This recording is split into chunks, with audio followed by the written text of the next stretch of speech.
She really wasn't afraid of Si Yihan taking her away, but there was clearly something wrong with Si Yihan's current state. Sister, how did you provoke Azura? Look at how angry you've made them, but provoking Azura is fine. Dad, Mom, and I will seek justice for you today. If you think we aren't imposing enough, I can call my mercenaries over here.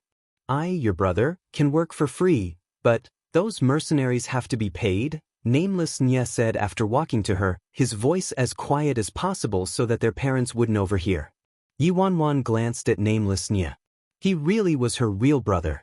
It was a matter of life or death, yet he was still asking her for money. Mommy, don't be scared. I won't allow this man to take you away. Tang Tang shot Si Yihan a cold look. Si Yihan's gaze at Tang Tang and Tong Tong's gaze at Si Yihan were both pretty scary.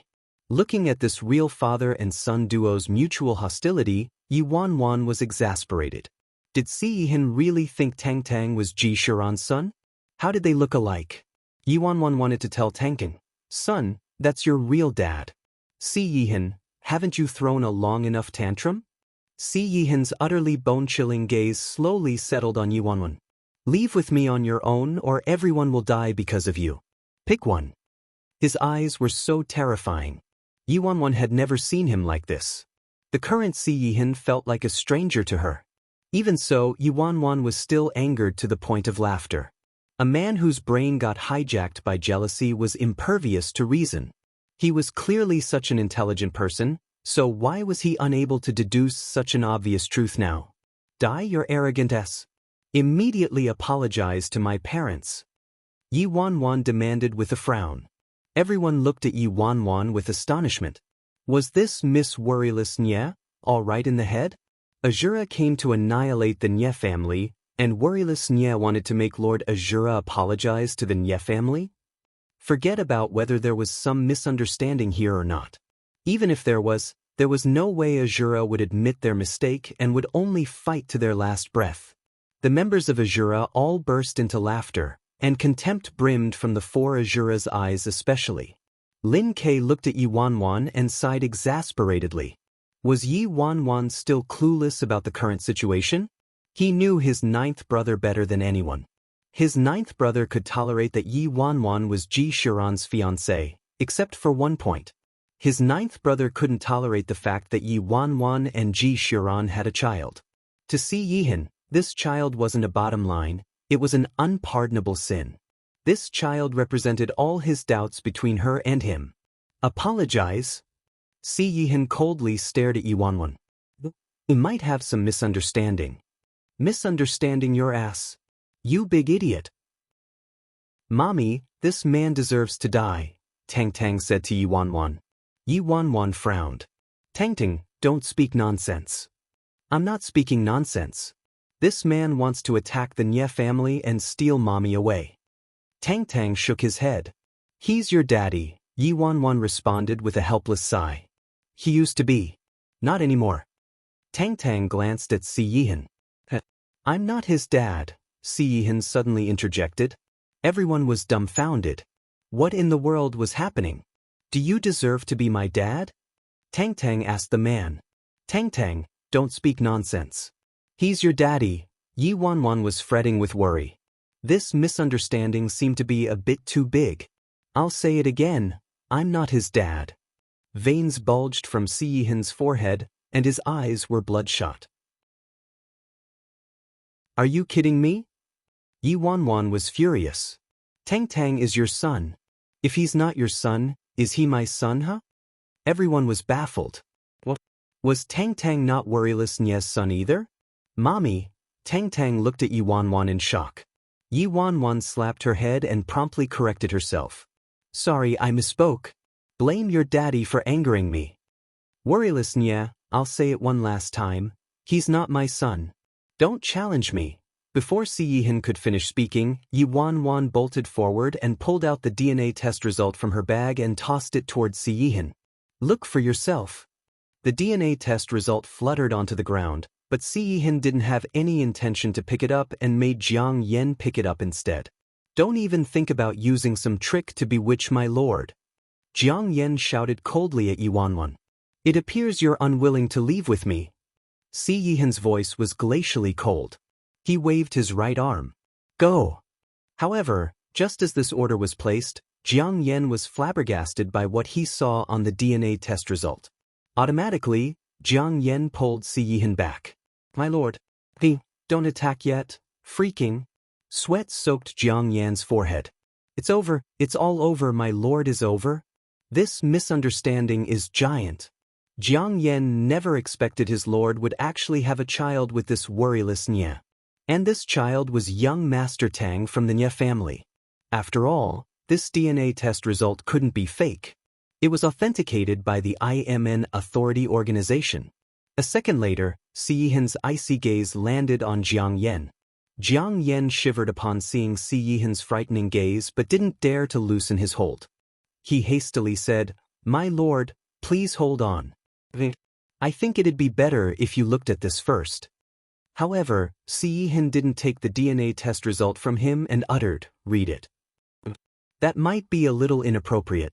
How about, Jiang Yan looked around them. Don't make me say it a second time.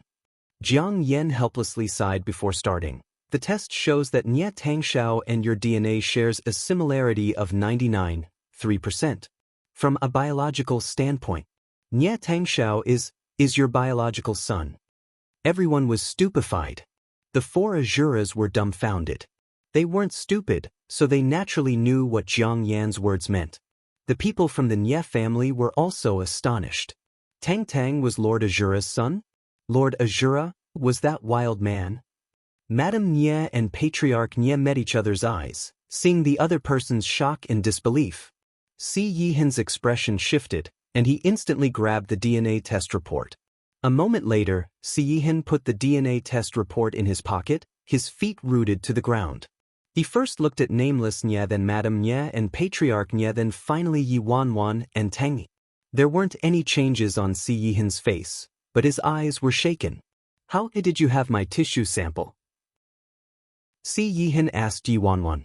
So when I asked for your hair and asked for 2 strands, what did you think the second strand was used for? Yi Wanwan coldly retorted, staring at him. Si Yihan. Si Yihan surveyed Yi Wanwan for a few seconds before sinking into contemplation. No wonder she asked him for his hair earlier. He simply believed the hair was for the Scarlet Flames Academy's mission and didn't think too deeply about it. Si Yihan's gaze slowly landed on Tang Tang, and his expression became complicated. Tang Tang was actually his biological son. Si Yihan was neither mentally prepared yet in the blink of an eye, he became a father. Moreover, his son wasn't babbling out his first words and had some years to him already instead. The more Si Yihan examined Tang Tang, the more he felt like the boy looked too similar to him. Even Tong Tong's personality was identical to him when he was young. That's right. Tong Tong's face and personality didn't bear a sliver of similarity to Ji Shiran.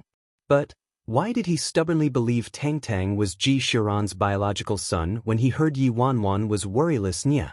Currently, Si Yihan increasingly felt like his previous thoughts were too absurd. An indescribable feeling entered Si Yihan's eyes as he turned to appraise the Nye family. Ninth brother, what should we do? Did we go too far? Lin Ke, who was standing behind Si Yihan, asked quietly. Si Yihan shot Lin Ke a look. What do you think? What should we do now? It's a little too embarrassing. An anguished smile was on Lin Ke's face. Si Yihan, ninth brother, look at you. I told you not to act so impulsively. I told you that Tang Tang didn't resemble Ji Shiran at all and clearly looked identical to you, but you wouldn't stop. It's just great. We've got ourselves in deep trouble. Lin Ke wished nothing more than to find a hole to burrow into.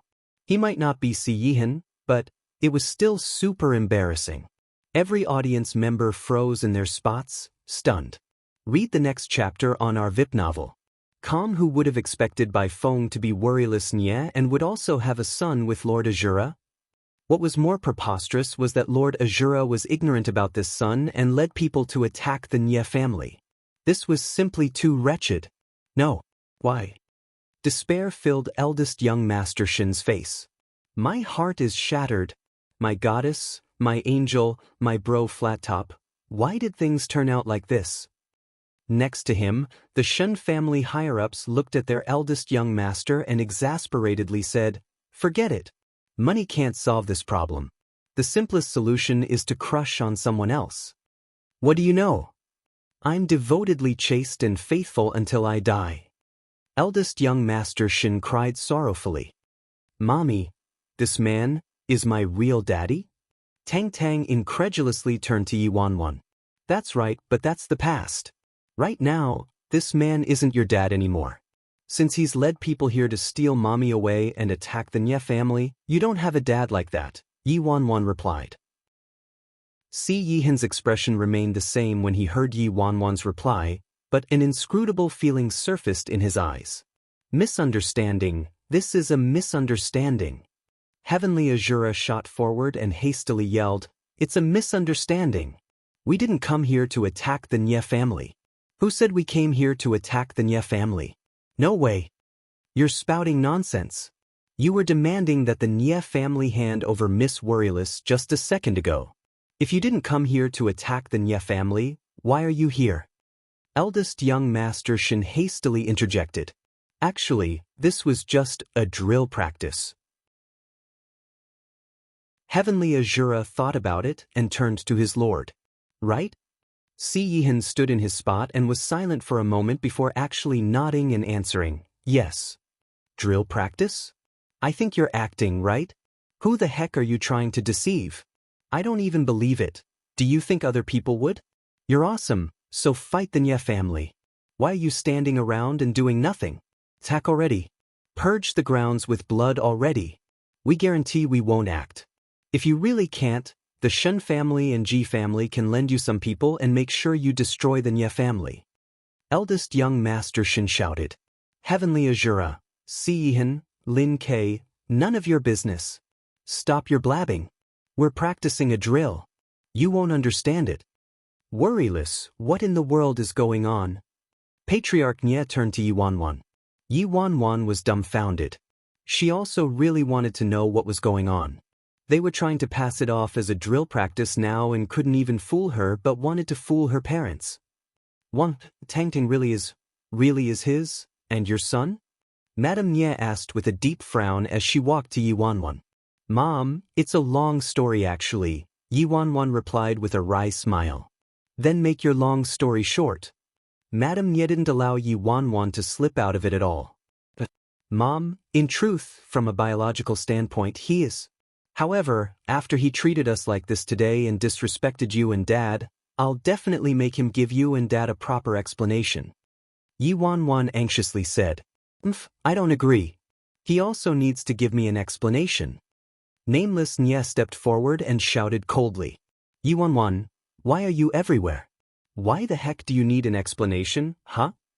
In front of everyone, Nameless Nye walked to Si Yihan and poked Si Yihan in the abdomen with his finger. "Wow, you punk, you wild man. You had a child with my sister and then you fled without a word. All these years, you showed no interest in our precious Tang. Do you know? It was me who raised Tang Tang poop by poop, acting as both the father and mother." Si Yihan raised young master Tang Tang poop by poop. Heavenly Azura wanted to say something but immediately swallowed his words after catching Si Yihan's gaze. It appeared all of Azura didn't have any right to speak right now. They could only admit their wrongs and accept any beating standing up. "I won't waste any more words with you. But no matter what, you're Tong Tong's father from a biological standpoint, correct?"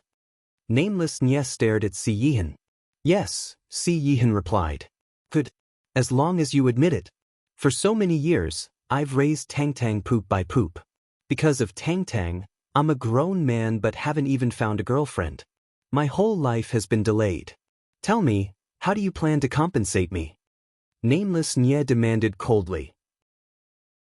Si Yihan, tell me."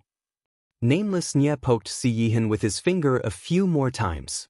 "Okay," Si Yihan replied a few moments later. "You agreed. If you dare to play tricks with me, punk, don't dream about seeing Tang Tang again for the rest of your life."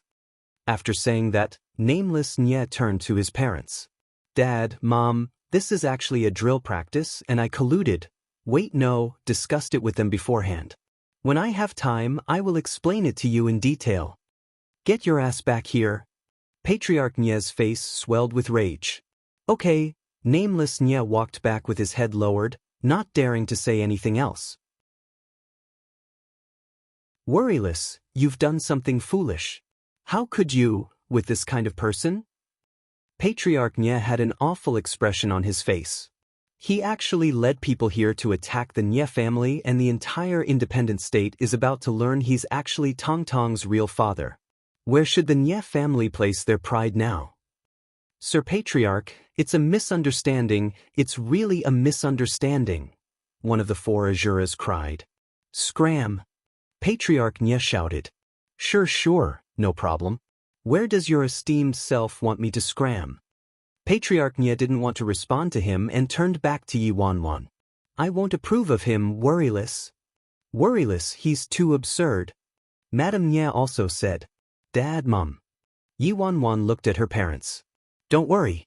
If you two don't approve of him, I won't approve of him, and Tang Tang also won't approve of him. Patriarch Nye and Master's expressions improved slightly after hearing that. Why are you all dawdling here? Get lost already. Patriarch Nye yelled at the audience. Go. Let's go. Heavenly Azura quickly waved his hand and led Lin Ke and the others away. After Patriarch Nye's admonishment, the other observing factions also left tactfully. Soon, Si Yihan was the only one left in front of the Nye residence. Let's go. Patriarch Nye waved his hand, leading Yi Wanwan and the others back inside the house. He's Lord Azura, so he'll be pointed and stared at if he keeps standing in front of our house? It wouldn't be good for us either, so how about we let him come inside first? This way we can discuss everything out in the open too. After all, he's Tong Tong's father, Yi Wanwan suggested softly. No. He's prohibited from taking a single step inside the Nye estate. Patriarch Nye replied. Madame Nye glanced at Patriarch Nye instantly. Worryless is right. Let him come in first. Even if Worryless breaks all ties with him, they have to talk it out, or else what good would it be? But, Patriarch Nye frowned lightly. What but? I said let him enter. Madame Nye turned to Si Yihan and said, come inside. Okay. Si Yihan nodded and walked behind Yi Wanwan, conscientiously keeping a small distance between himself and Yi Wanwan. The current Si Yihan greatly resembled a child who did something wrong, and a rare trace of anxiety appeared in his eyes. Inside the Nye living room, Yi Wanwan stared at Si Yihan. Why are you standing there? Hurry and pour some tea for my dad and mom and admit your mistakes already. Si Yihan, no need, we can't afford it. Otherwise, what if he besieged our Nye family again when he's unhappy one day? Patriarch Nye snorted. Si Yihan, apologize to my dad and mom first and admit your wrongs, Yi Wanwan ordered with a frown. Si Yihan looked at Madame Nye and Patriarch Nye. It was a misunderstanding. Yi Wanwan nearly spat on Si Yihan's face.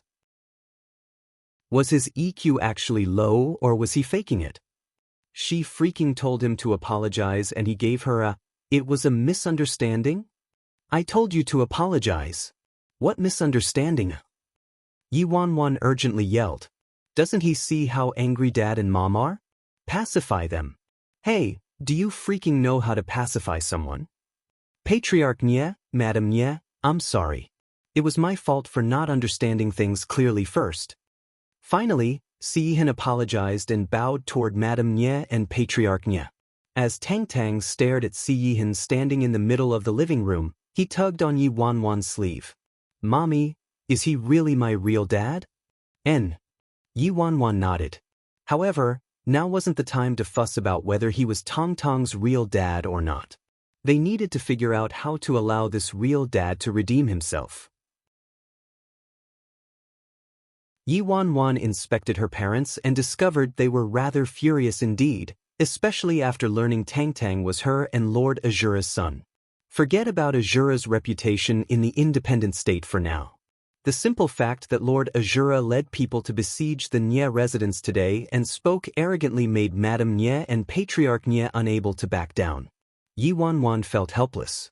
Si Yihan seriously had a one-track mind.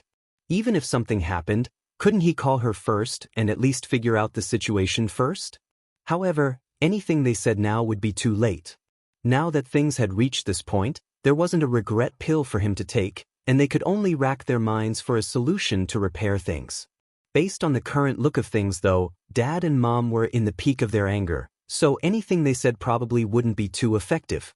Furthermore, with Si Yihin's EQ, it'd be better if he talked less.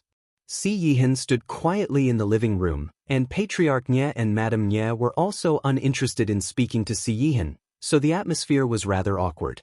Head back first. Yi Wanwan told him a while later. Si Yihin apologized already, and it was inadvisable to rush everything else. They had to allow her parents to calm down first. Let him go back first, Patriarch Nye also said. Si Yihin looked at Yi Wanwan then Tang Tang, as though unwilling to leave just like this. Yi Wanwan sent him a look when she saw that. He got into such big trouble, so there was no way the Nye family's anger would dissipate that easily. If Si Yihin remained there and didn't leave, it'd only produce the opposite effect and further displease Madame and Patriarch Nye. Please excuse my many offenses today. I'll visit another day to make amends, Si Yihin said to Patriarch and Madame Nye before turning to leave. Wait, Madame Nye suddenly called out. Si Yihin paused immediately and turned to Madame Nye. Explain yourself first. What's going on between you and my daughter, worryless? Madame Nye asked him. Si Yihin's gaze landed on Yi Wanwan. He didn't know how to answer this question. I'll tell you about this later, Yi Wanwan hastily interjected. I'm asking Lord Azura, Madame Nye said. Madame Nye, Si Yihin looked at Madame Nye as he briefly explained the past events. After hearing the story, Madame Nye glanced at Yi Wanwan before telling Si Yihin to leave for now. After Si Yihin left, Madame Nye finally turned to Yi Wanwan with a deep frown. Worryless, you should know who he is. This kind of person is vicious and cruel and would commit any imaginable misdeed. How could your dad and I hand you and Tang Tang over to him without worrying? Yi Wanwan. Indeed, to outsiders, Lord Azura's actions and style were abnormal. However, that applied merely to outsiders. Her dad and mom didn't know Si Yihin well, so it was normal for them to have apprehensions. If Yi Wanwan put herself in their shoes, she would share the same concerns as a parent. Mom, don't worry, I know what I should do, Yi Wanwan replied to Madame Nye with a smile. No matter what, she needed to placate her parents first. There were plenty of future opportunities in this pacification endeavor. After Si Yihin returned to Azura's headquarters, he immediately called Yi Wanwan, wanting to figure out some solution to rescue the situation. However, right now, they could only wait for an opportunity since this misunderstanding was rather enormous. 3 days later, an uninvited guest arrived at Azura's headquarters. Jiang Yan entered Si Yihin's office and looked at Si Yihin. My lord, that nameless Nye came and brought a group with him. They're taking everything valuable like a group of bandits, including the supplies we just bought. Si Yihin expressionlessly closed a document on the desk and calmly stood up. Take me there. Yes. Jiang Yan snorted. He didn't believe that nameless Nye could still act so presumptuously when his lord was personally there. A moment later, Jiang Yan led Si Yihin to Azura's warehouse. Elite members of Azura encircled the warehouse. They were enraged as they watched spray of flowers and brick-moving foreigner moving the cargo in the warehouse as though they were moving things from their own house. However, the Azura members didn't dare to block nameless Nye since he was the uncle of young master of Azura. But, even if he was young master's uncle, wasn't he going too far? Who would move things from someone else's storage like this? Who were they? Put it down. When Jiang Yan stood in the warehouse and saw nameless Nye about to move the cargo they were about to trade with other factions, he was instantly enraged and screamed. However, nameless Nye and his group didn't seem to have heard him. They were immersed in their own world and wholly focused on moving the supplies, mumbling to themselves. We're rich this time. My lord, look at them. They aren't members of the Nye family. They're clearly a group of bandits. Jiang Yan was enraged. They were freaking shadier than the Fearless Alliance. Compared to nameless Nye and his team, the Fearless Alliance was nothing. When the Fearless Alliance robbed things, at least they went to rob them, whereas Nameless Nye and his team matter-of-factly moved them like they were in their own home. What was more aggravating was that they were moving things in front of them. Stop! How dare you rob our warehouse in front of Lord Azura? Jiang Yen rebuked Nameless Nye and his group.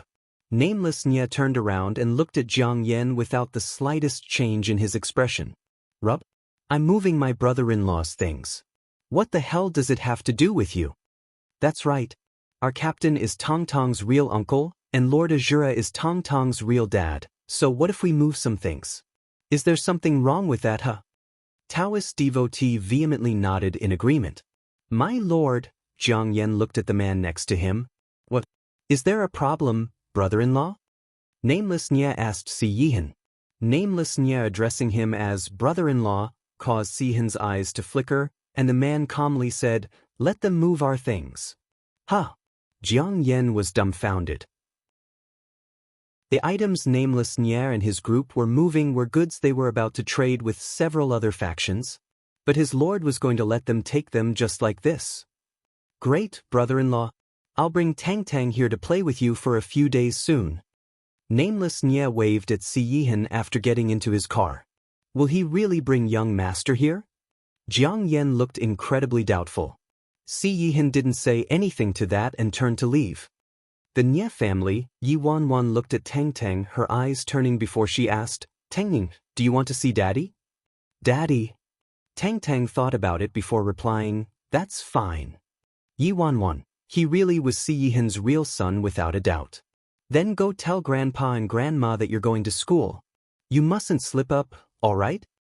Yi Wanwan carefully instructed. Then I'll bring you to see Daddy, okay? Yi Wanwan smiled. Okay. Tang Tang nodded.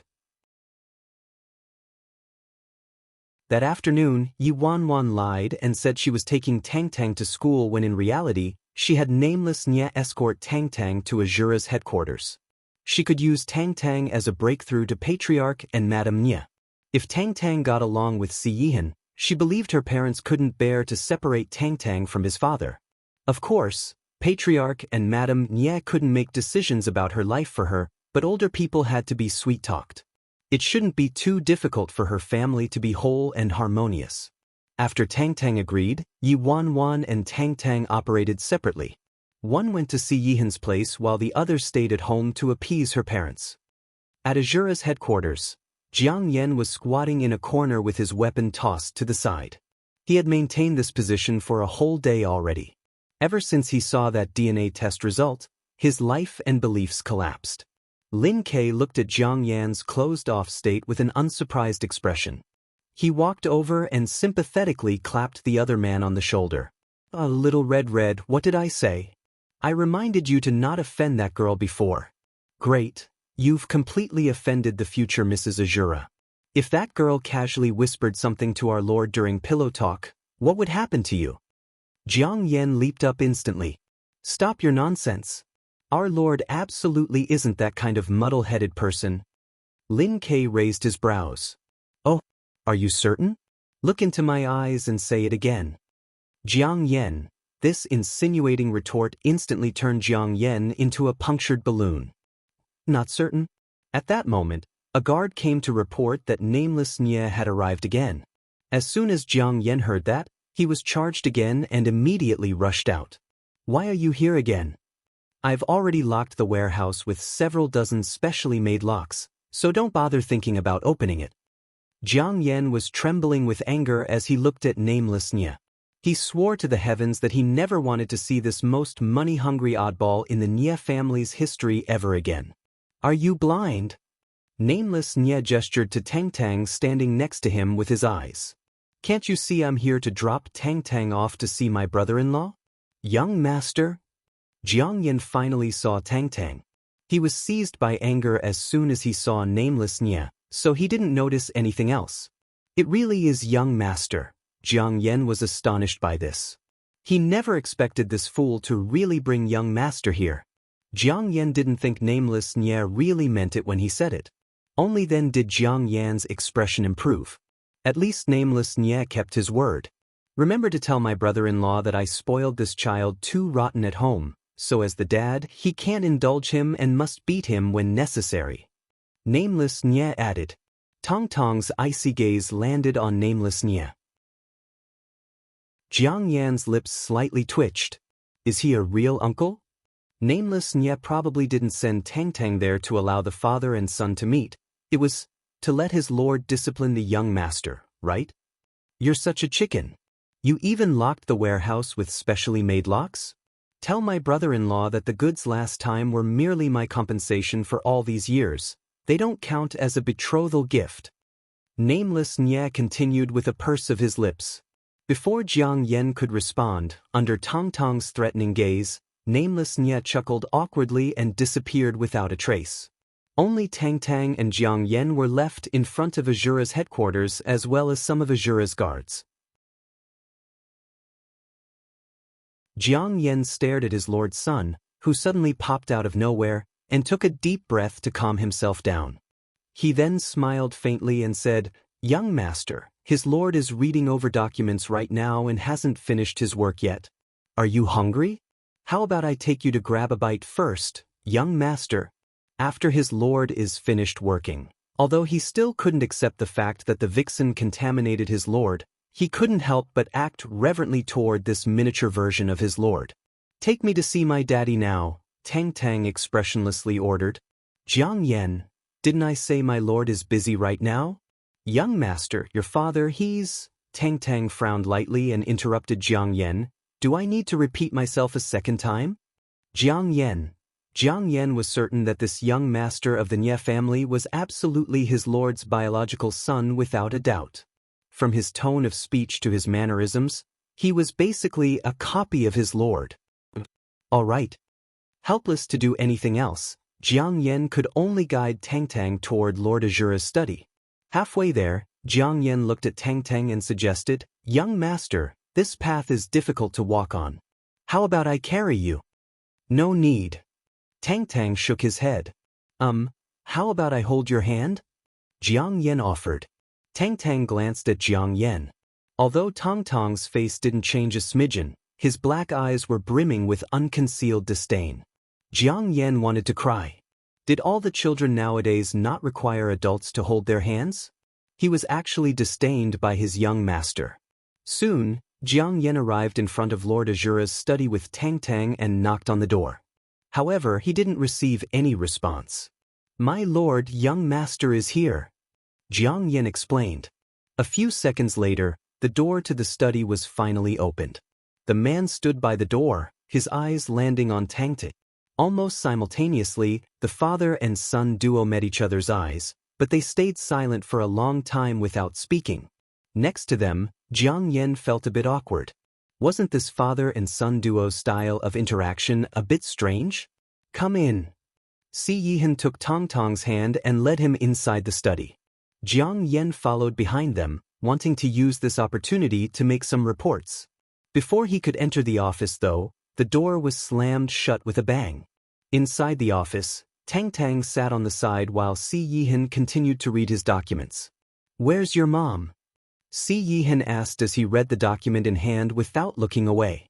"At home," Tang Tang replied while looking at Si Yihan. Si Yihan then proceeded to work. "Are you hungry?" A moment later, Si Yihan spoke again. "I've eaten," Tang Tang responded. After that, the father and son duo entered an odd silence again. When Si Yihan finished going over the documents, it was late at night already. During that period of time, Si Yihan had Jiang Yan send some food to them.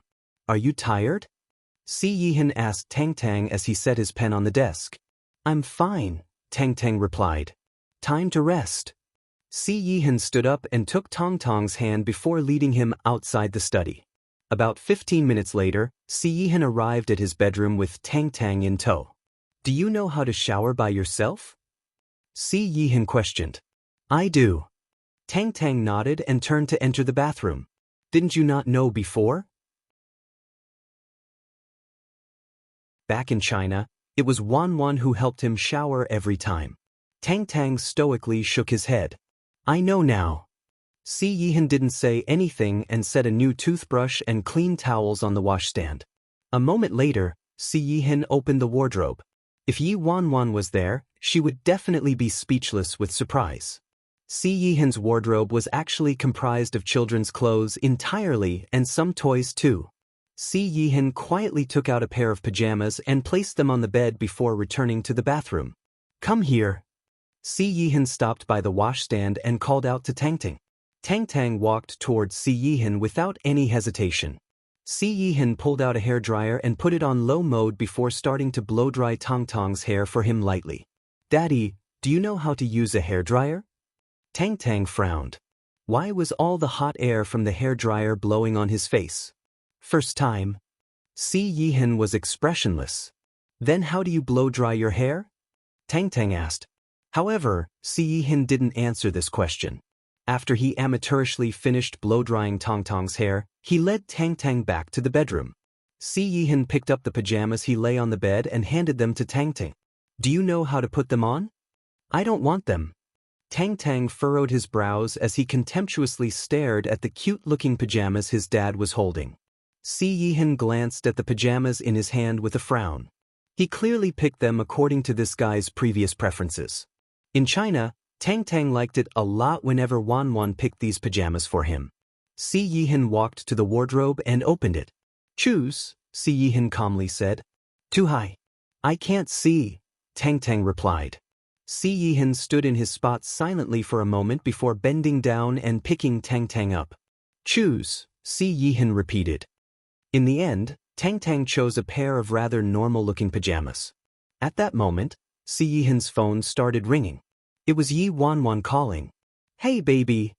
Yi Wanwan's soft and sweet voice emitted from the other end. Tangtang sharply caught his mommy's voice from the phone, and his little ears instantly perked up.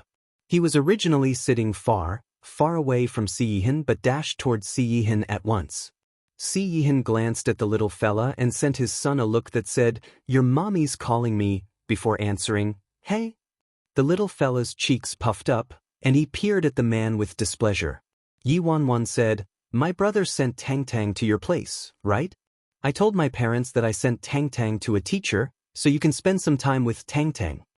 Si Yihan, "Sure." Under his son's accusatory gaze, Si Yihan turned on the speakerphone and knelt down too. On the other end of the phone, Yi Wanwan worriedly inquired, "How are you two getting along?" Si Yihan answered, "We're getting along great." "No, I'm not good." "Daddy's lying," Tangtang interjected. Tangtang then proceeded to launch into a series of complaints about how he didn't eat well or dress well and how his daddy didn't even know how to blow-dry his hair. Si Yihan, Yi Wanwan. The scene turned a bit awkward. Yi Wanwan sounded exasperated. "I thought you got some experience caring for a child while we were in China." "I originally also thought I had some experience," Si Yihan responded. However, the reality was the complete opposite of his imagination. Just what gave him the misconception that this child was easy to take care of? But when Wanwan was there, Tangtang was clearly easy to take care of. Si Yihan's fingers tightened around his phone as he listened to Wanwan's voice. He had countless thoughts to say, countless questions to ask, but he couldn't form a single word. "Wanwan, Yi Wanwan, what?" Si Yihan dazedly stared at the little fella next to him. This child that she birthed for him. "Tangtang is my child?" Yi Wanwan rolled her eyes. "Try asking me again? Look at your son's face and try to ask me again." Si Yihan stopped speaking after glancing at his son.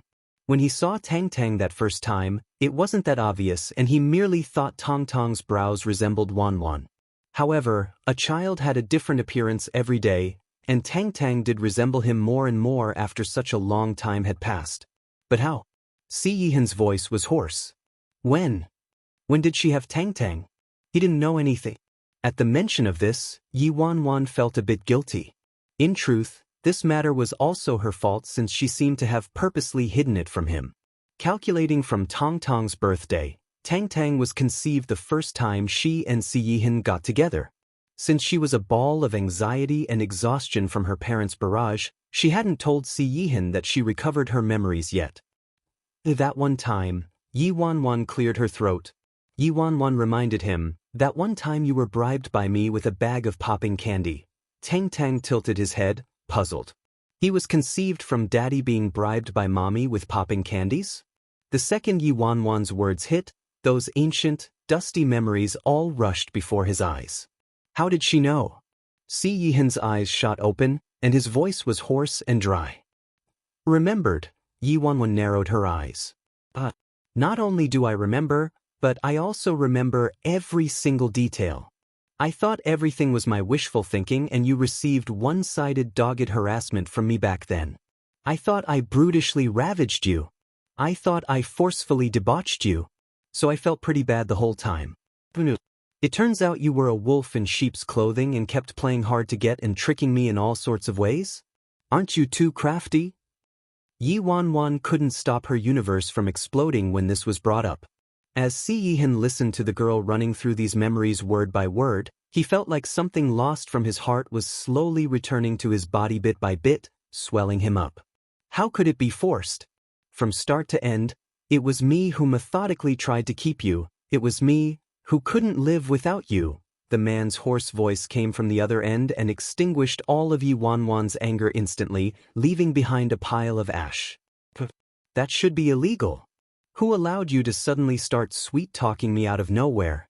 I'm telling you, it doesn't work on me, Yi Wanwan grumbled.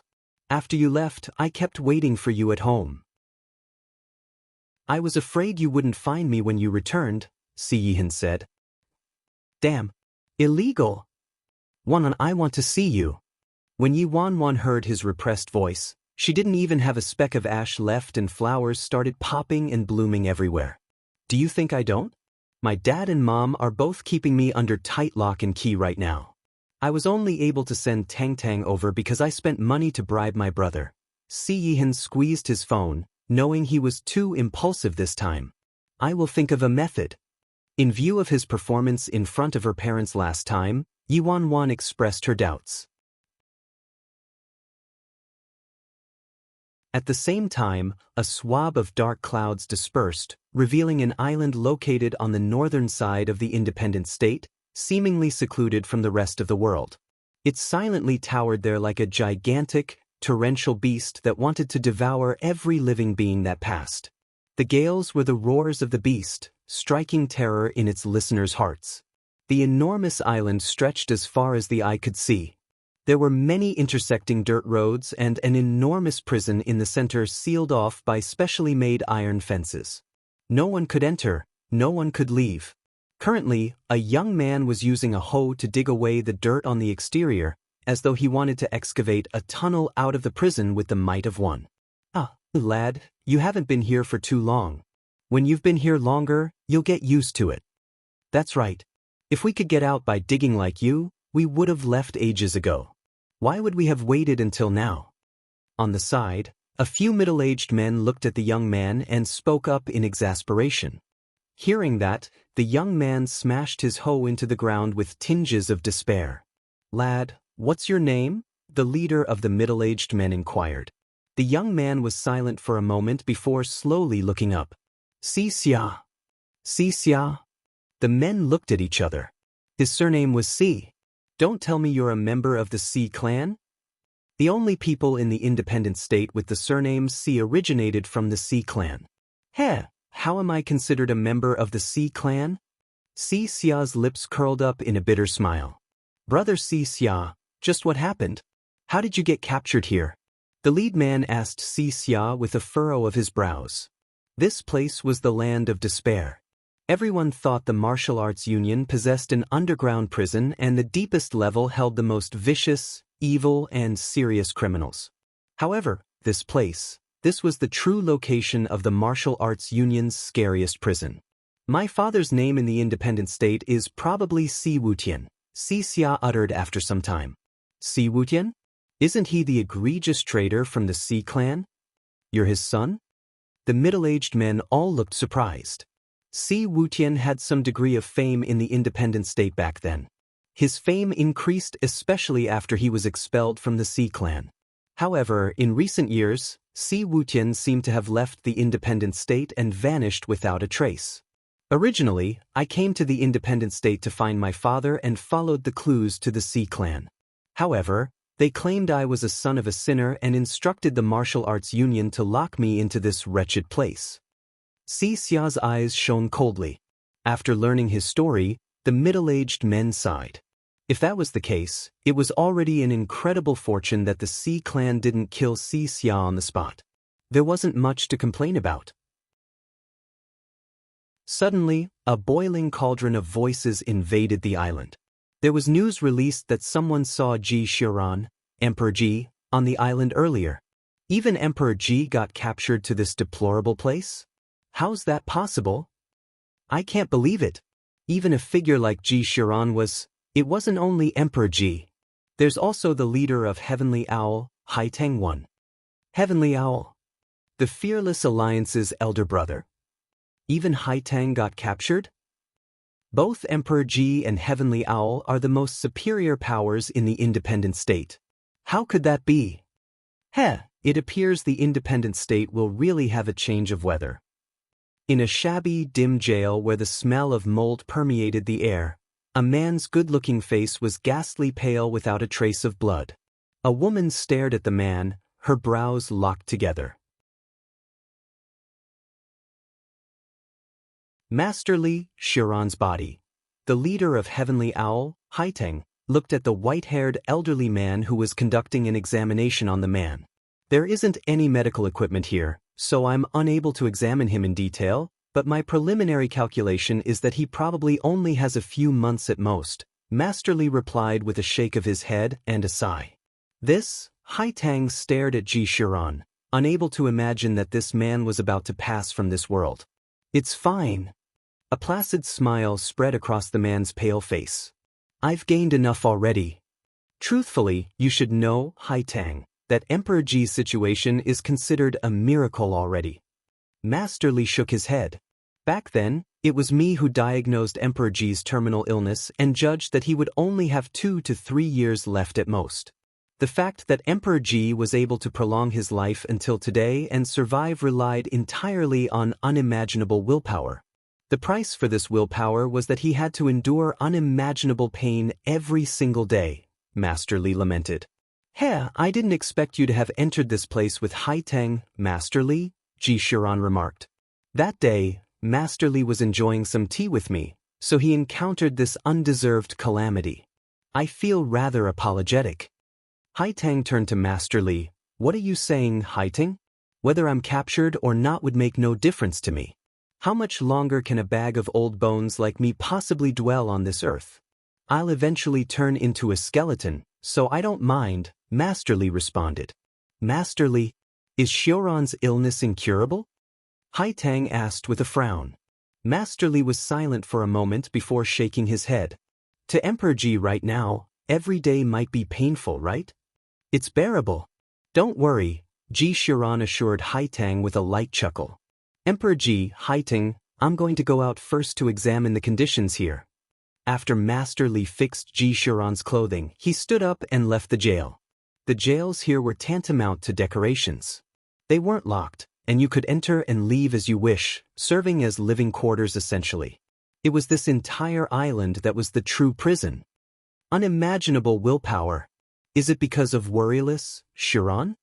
After Masterly left, Haitang turned to this man, whose perpetual smile still hung on his face. Even though he learned his time on this earth was limited and he needed to consume a large quantity of medicine every day and suffer from pain unimaginable to normal people, his face still wore that extremely infectious smile.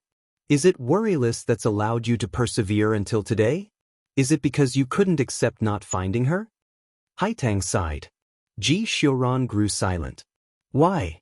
A long while later, Haitang looked at Ji Xiran. You should know worryless better than me, no? And? Ji Xiran asked. Back then, you were diagnosed with a terminal illness by Masterly, so you intentionally distanced yourself from worryless. You loved her so much and considered her your life. Why didn't you tell her the truth? Why did you hurt her so thoroughly and distance her from you? Haitang said. Worryless? Ji Xiran sank into thought between responding, I merely consider her a younger sister. Younger sister? Haitang shook her head. Have you started fooling yourself too now? Ji Xiran smiled faintly and fell into silence. You know you wouldn't have much longer to live, so you intentionally alienated her and distanced her from yourself. Do you think I didn't know? You were unwilling to hurt her, so you chose to suffer by yourself. And last time, you clashed with Lord Azura at the Shin estate. The real reason was, your heart ached, right? You nearly lost all rationality. Haitang finished exasperatedly. Lord Azura, is it? He should be someone worthy of being entrusted with her for the rest of her life. Ji Xiran murmured softly some time later. Was it worth it? Haitang asked a long while later. What do you think? Ji Xiran narrowed his eyes. Regardless of how intrustable someone else is, he's still not you.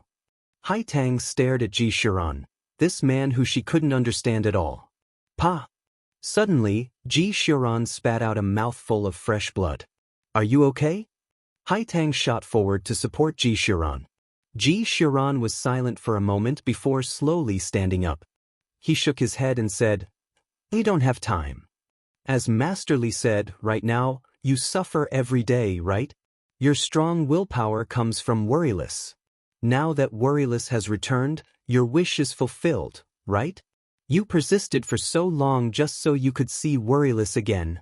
An indescribable emotion broiled in Haitang's eyes. Ji Xiran continued to stay silent. With your body's current condition, you can't attack at all.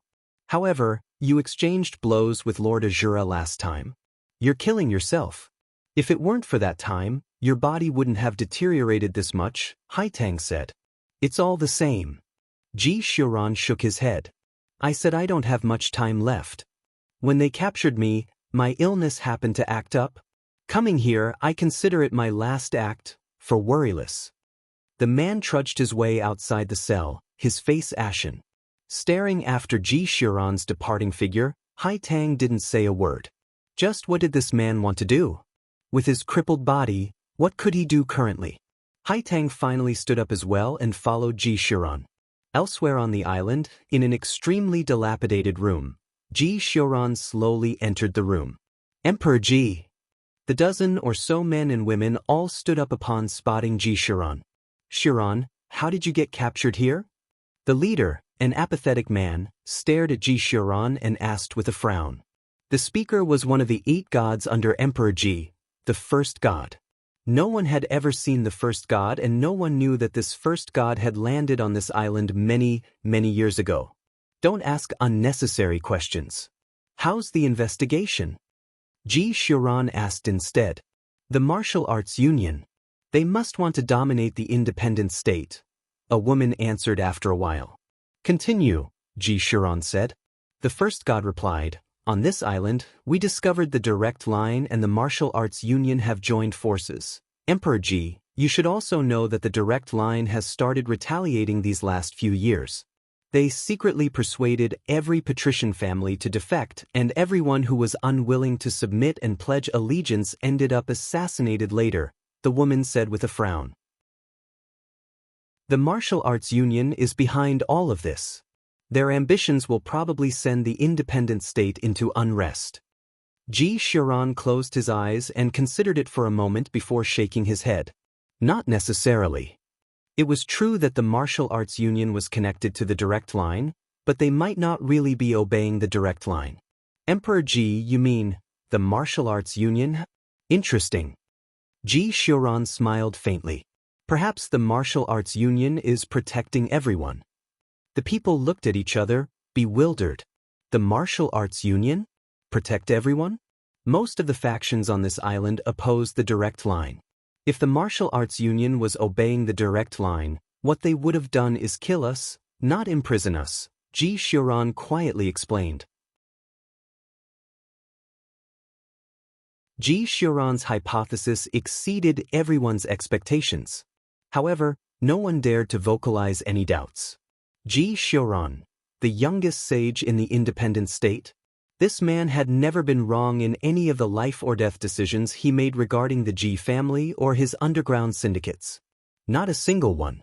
Right now, Ji Shiran's breathing was a bit chaotic and his back was bent. He took this opportunity to sit down on a nearby shabby chair. Actually, I knew beforehand that the martial arts union wanted to act against me. I merely didn't want to resist, Ji Shiran quietly revealed to everyone. On the side, Haitang furrowed her brows. When Ji Shiran was caught, he happened to be having an episode with his illness, so she originally thought Ji Shiran didn't have the strength to resist. She didn't expect that he had never intended to resist and was willingly captured to this secluded prison. Ji Shiran's first god was pensive. Back then, Ji Shiran instructed him to infiltrate the direct line. He coincidentally discovered this island during a mission and reported it to Ji Shiran later. Ji Shiran originally thought this island was related to the direct line and had him sneak in here and pretend to be a captured prisoner. Achin. Ji Shiran turned to the man and quietly said, "You've worked hard these years." The man shook his head. "Shiran, don't say that. In truth, you've been collecting intelligence about the direct line all these years. The true guardian of the independent state is you." Haitang scrutinized this scholarly man in front of her. It seemed only the words calm and nonchalant could completely describe him. He has done too many things for the independent state. Did you get any information about the direct line? Ji Shiran inquired. I did. Achin nodded. First of all, Nye Linglong became a member of the direct line long ago. We can't underestimate Nye Linglong's power. She's extremely ambitious and has obtained quite a lot of power in the direct line already. You already know this, Shiran. Ji Shiran nodded. Anything else? There's one more thing. Achin mulled it over for a while before saying, while I was undercover in the direct line, I once saw a mysterious man received by the top higher-ups of the direct line. And this man seemed to be very interested in a pair of rings that signified the paramount power of the Rose of Death. A pair of rings. Ji Shiran turned pensive and vaguely recalled that Worryless once showed him 2 rings. He himself didn't know about the origins of those 2 rings. Furthermore, he remembered Worryless saying that she was hunted by the direct line because of these rings.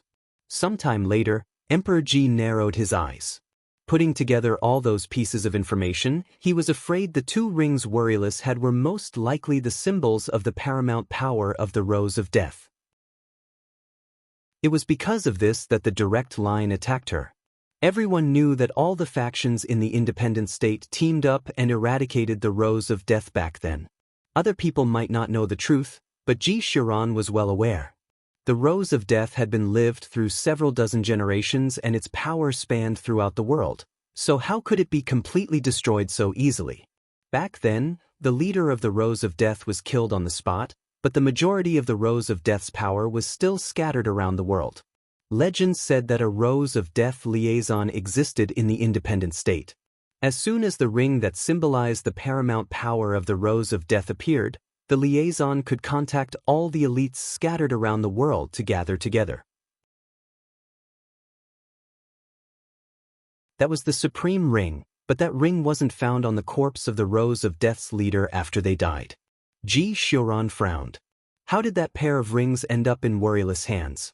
The only thing he knew was that the previous leader of the Rose of Death was somewhat related to the Nye family. They were distant relatives if he recalled correctly. However, during that battle, the Nye family placed righteousness above family loyalty and participated in the eradication of the Rose of Death's leader. Just what connection is there? What does it all mean? Ji Shiran murmured, his complexion turning paler. Haitang became anxious. Shiran, stop thinking. Rest a little first. This man's body was starting to fail already. Do you have a pen and paper? Ji Shiran inquired instead. I do, but Shiran, your body? Achin's face brimmed with worry. It's fine. Give me a pen and some paper, Ji Shiran instructed. Achin sighed. He knew that no one could change Ji Shiran's mind after he decided. Achin had no choice but to take out a pen and paper. Mysterious person. The direct line. What is the relationship between these 3 things? Ji Shiran's pen rapidly raced across the yellowing piece of paper, writing down query after query. Right now, Worryless enemies were the martial arts union and the direct line. Precisely speaking, It was that mysterious man who could freely enter and leave the direct line. The mysterious man was interested in the rings Worryless possessed, which was why she was hunted. Currently speaking, the biggest threat was still that mysterious man. The martial arts union was in the open while that mysterious man was in the shadows, akin to a poisonous snake, icy and eerie. After writing down connection after connection, Ji Xiaoran's expression abruptly changed.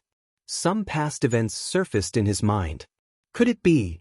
Ji Xiaoran frowned, astonishment leaking into his eyes. Hai Tang stared at Ji Xiaoran, about to say something, and realized that Ji Xiaoran had shredded the densely covered piece of yellow paper. A second later, a rivulet of shocking blood seeped out of the corner of Ji Xiaoran's mouth. Xiaoran! Hai Tang caught Ji Xiaoran. This man is using his own life as fuel. Why is he doing this? How can he disregard his own life? Hai Tang! Emperor Ji! Master Li burst inside and hastily said, a foolish youth named Si Xia who arrived recently couldn't stand being trapped inside the prison and actually attempted to escape by swimming. Coincidentally, during his escape, he actually discovered the martial arts union's supply storehouse. There's a large amount of medicine in there. It might be useless. Hai Tang's expression was complicated. Xiaoran's body can't maintain itself any longer, relying solely on drugs, perhaps? You should know better than me, right, Master Li? Everyone's expressions quickly dimmed. Indeed, it was as Hai Tang said, Ji Xiaoran had grown resistant to the drugs. Further, his body was deteriorating too significantly, so even if he didn't have any drug resistance, the side effects of the medicine would be enough to take Ji Xiaoran's life away. Ji Xiaoran panted heavily and promptly pulled out the pen and paper again. He wrote a large block of words before folding the paper and tucking it away in his pocket. Thank you for your company these years, everyone. Ji Xiaoran looked at them, a gentle, soothing smile on his face. On the island, there were special people every day who would ride the ferry several times and prepare food for everyone on the island. In this isolated island prison, Emperor Ji stayed inside the supply storehouse Si Xia discovered for half a month without taking a single step outside. No one knew what Ji Xiaoran was doing, and only Hai Tang was responsible for delivering food to Ji Xiaoran every day. These last few days, Achin visited him, asking for an audience, but Ji Xiaoran wouldn't see anyone. Achin had no choice but to leave with a sigh. On this day, the wind was mild, the sun was shining, and the sky was clear of clouds. A strong burst of wind blew past, and it provided an indescribable pleasure. Creak. The door to the storehouse was slowly pushed open. Dressed in a snowy white shirt, Ji Xiaoran strode out of the storehouse. Xiaoran, Hai Tang, who had been guarding it, hastily walked up when she saw Ji Xiaoran. A faint smile hung on Ji Xiaoran's lips. He looked at Hai Tang and lightly asked, "The weather is nice. How about we go for a walk?" "Okay." Hai Tang nodded and walked next to Ji Xiaoran. Ji Xiaoran didn't speak a word the whole time, and Hai Tang also didn't know what to say. Sometime later, Ji Xiaoran pulled out a meticulously wrapped box from his pocket and informed Hai Tang to please give this box to Worryless Nye in the future.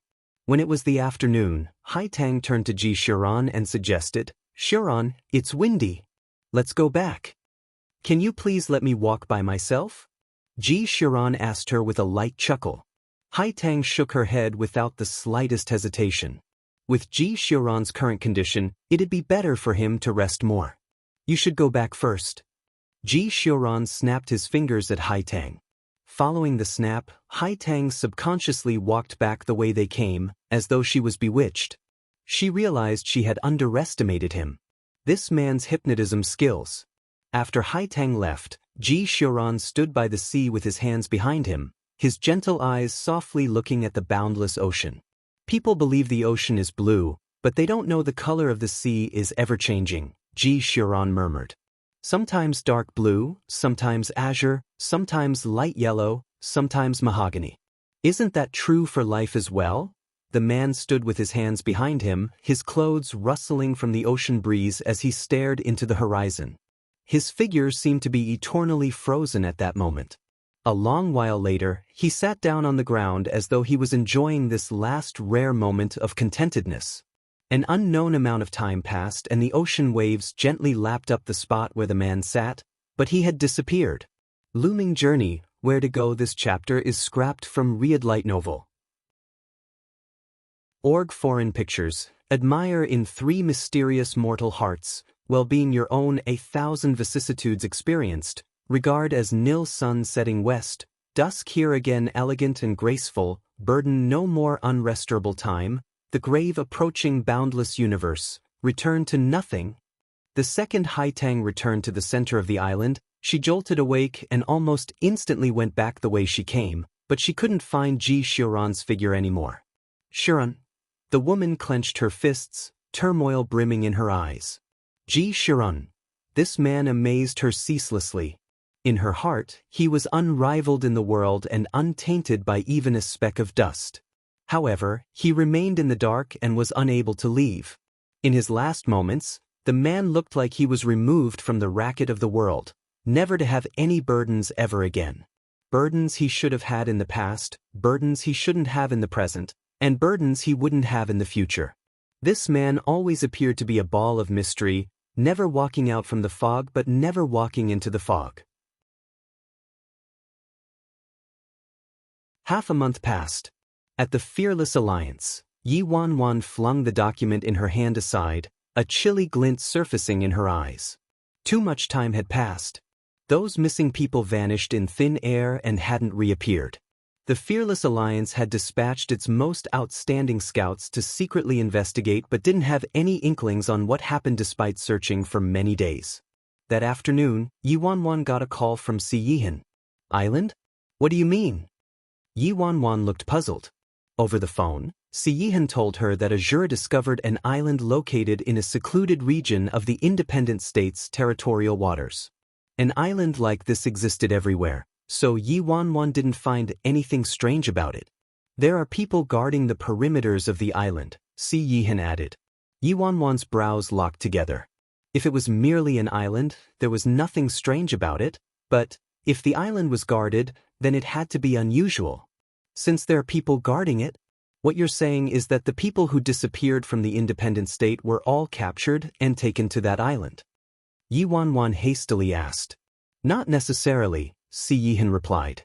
Yi Wanwan mulled it over in her head for a moment. Siyihan was right. Some faction might have turned the island into a supply storehouse or was extracting something from there. No matter what, they had to thoroughly investigate it first since they finally managed to obtain a somewhat valuable clue. Ajio, where is it? Tell me. However, Siyihan sank into silence. Talk. Yi Wanwan furrowed her brows. I'll tell you after I look into it, Siyihan replied. Yi Wanwan knew Siyihan was worried about her putting herself in danger. If that island really was a prison, it would definitely be extremely treacherous. However, Yi Wanwan didn't want Siyihan to shoulder everything by himself since it was her who wanted to investigate this matter from the start, not Siyihan. Nonetheless, based on Yi Wanwan's understanding of Siyihan, she knew he wouldn't say anything more regardless of how she pressed the issue, so she didn't bother wasting her words. How's Tang Tang? Is he doing all right with you? Yi Wanwan asked instead.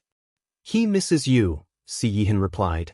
Before Yi Wanwan could respond, he added, Me too. Yi Wanwan, why the heck do I feel like his EQ skyrocketed? Don't tell me. Tang Tang taught you to say that, right? Yi Wanwan hit the nail on the head. Siyihan, after a moment of silence, Siyihan said, I have a meeting. I'll talk to you later. Then Siyihan hastily hung up. Yi Wanwan put her phone back on the desk and propped her chin on the back of her hand. Could it be he got flustered after being seen through? Father and son seemed to be getting along rather well. Yi Wanwan's worries were completely assuaged. With the father and the son's personalities, Yi Wanwan was afraid they'd only exchange a handful of words after an entire day. How could they cultivate affection without verbal exchanges? At this moment, Yi Wanwan started ringing again. It was a video call from Tang Tang. Yi Wanwan accepted the call immediately. Tang Tang was sitting in the living room in his pajamas, and the kitchen was located behind him. And there was a man bustling about in the kitchen. Yi Wanwan was astonished. Si Yihan's cooking himself. I didn't see it wrong, right? How come I can't link Si Yihan and cooking together no matter what? Yi Wanwan subconsciously rubbed her eyes and realized she was seeing it correctly indeed. Didn't Si Yihan just tell me he had a meeting to attend? This was the meeting. Mommy! Tong Tong's eyes sparkled when he saw Yi Wanwan. Tangting, are you doing all right at Daddy's? Yi Wanwan grinned at her son. Tang Tang shook his head though. Hungry. Hungry. Yi Wanwan was dumbfounded. Isn't his real dad cooking right now? Daddy's cooking is bad. Tang Tang seemed to have caught Yi Wanwan's thoughts. Yi Wanwan, good Tang Tang. Call your daddy over, Yi Wanwan said. Daddy, Tang Tang called. Almost done, Si Yihan calmly replied. Mommy's calling you, Tang Tang responded. Si Yihan was startled briefly and automatically turned to look at Tong Tong's phone. Si Yihan, your meeting finished so quickly? Yi Wanwan snickered as she surveyed Si Yihan, who was wearing an apron and had a spatula in his hand. His outfit looked out of sorts no matter how she looked at it and was almost comical upon a closer look. Mommy, Daddy doesn't have a meeting today, Tang Tang casually interjected. Oh. Yi Wanwan looked pensive. Si Yihan, Tang, be good with Daddy. Mommy will come pick you up in a few days, okay? Yi Wanwan shifted her gaze away from Si Yihan and settled on Tang Tang. Tang Tang nodded. Mommy, I'm going to eat now. The video call ended. When Yi Wanwan's face disappeared from the screen, Si Yihan stared at Tang Tang, and Tang Tang also stared at Si Yihan, adult and child gazing at each other speechlessly. At the fearless alliance, Yi Wanwan's lips turned up. Tang Tang truly was her real son. He sold his real dad out without any hesitation. She could imagine the indescribable emotions simmering inside Si Yihan right now. However, he sired the child, so he had to look after Tang Tang even if he was on his knees. Sis Feng, you were looking for me? A moment later, Big Dipper's gargantuan head slipped through the narrow slit of the doors, looking at Yi Wanwan. Aren't you afraid of your head getting clipped by the doors? Enter. Yi Wanwan frowned. Okay. Big Dipper pushed open the office doors and sprinted to her desk. I want to ask you, how's the investigation gone these past few days? Yi Wanwan asked seriously. Sis Feng, truthfully, it's really not my fault. Aren't First Elder and 7-Star also unsuccessful? I think that more haste would lead to less speed. We've got to slowly search for the people just like how we have to drink water slowly. Big Dipper guiltily replied. Do you believe that I'll soak your head into water? Yi Wanwan retorted. Don't, Sis Feng. I'll look immediately. I will keep searching nonstop, and I'll find them even if I have to turn the independent state upside down. Yi Wanwan sighed helplessly. Azura had gone to the sea, and they were still searching in the independent state. They wouldn't find Emperor Ji even if they searched for 100 years. Go to the sea. Search the nearby islands, Yi Wanwan ordered. Big Dipper was startled at first before promptly slapping his thigh. That's right. Why didn't I think of that? There are a lot of islands nearby, so maybe those missing people got imprisoned on an island. Big Dipper gave Yi Wanwan a thumbs up. Sis Feng, you're truly unparalleled in both history and the future. Brilliant. Truly brilliant. Profound and immeasurable. Yi Wanwan was dumbfounded. What the heck is profound and immeasurable? Isn't the saying profound and enigmatic? Big Dipper gazed at Yi Wanwan with overflowing admiration. However, this admiration was too excessive and obviously contained some bootlicking. Sis Feng, aside from our fearless alliance, I discovered that people from Azura also seem to be investigating this matter. Big Dipper reported to Yi Wanwan a moment later. Got it?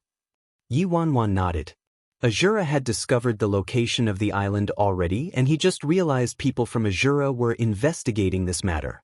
Sis Feng, actually, I have a better idea. Big Dipper mysteriously said, Actually, Sis Feng, we can send some people to follow Azura. This way, wouldn't we save our concern, time, and energy? Yi Wanwan turned pensive herself when she heard that. Big Dipper's suggestion was actually quite good. Si Yihan was afraid of endangering her, so he wasn't willing to inform her of the location of the guarded island. But if the Fearless Alliance sent someone to secretly follow Azura's investigation team, wouldn't the location of the island be revealed? Of course, even if they wanted to follow Azura, it wouldn't be so easy.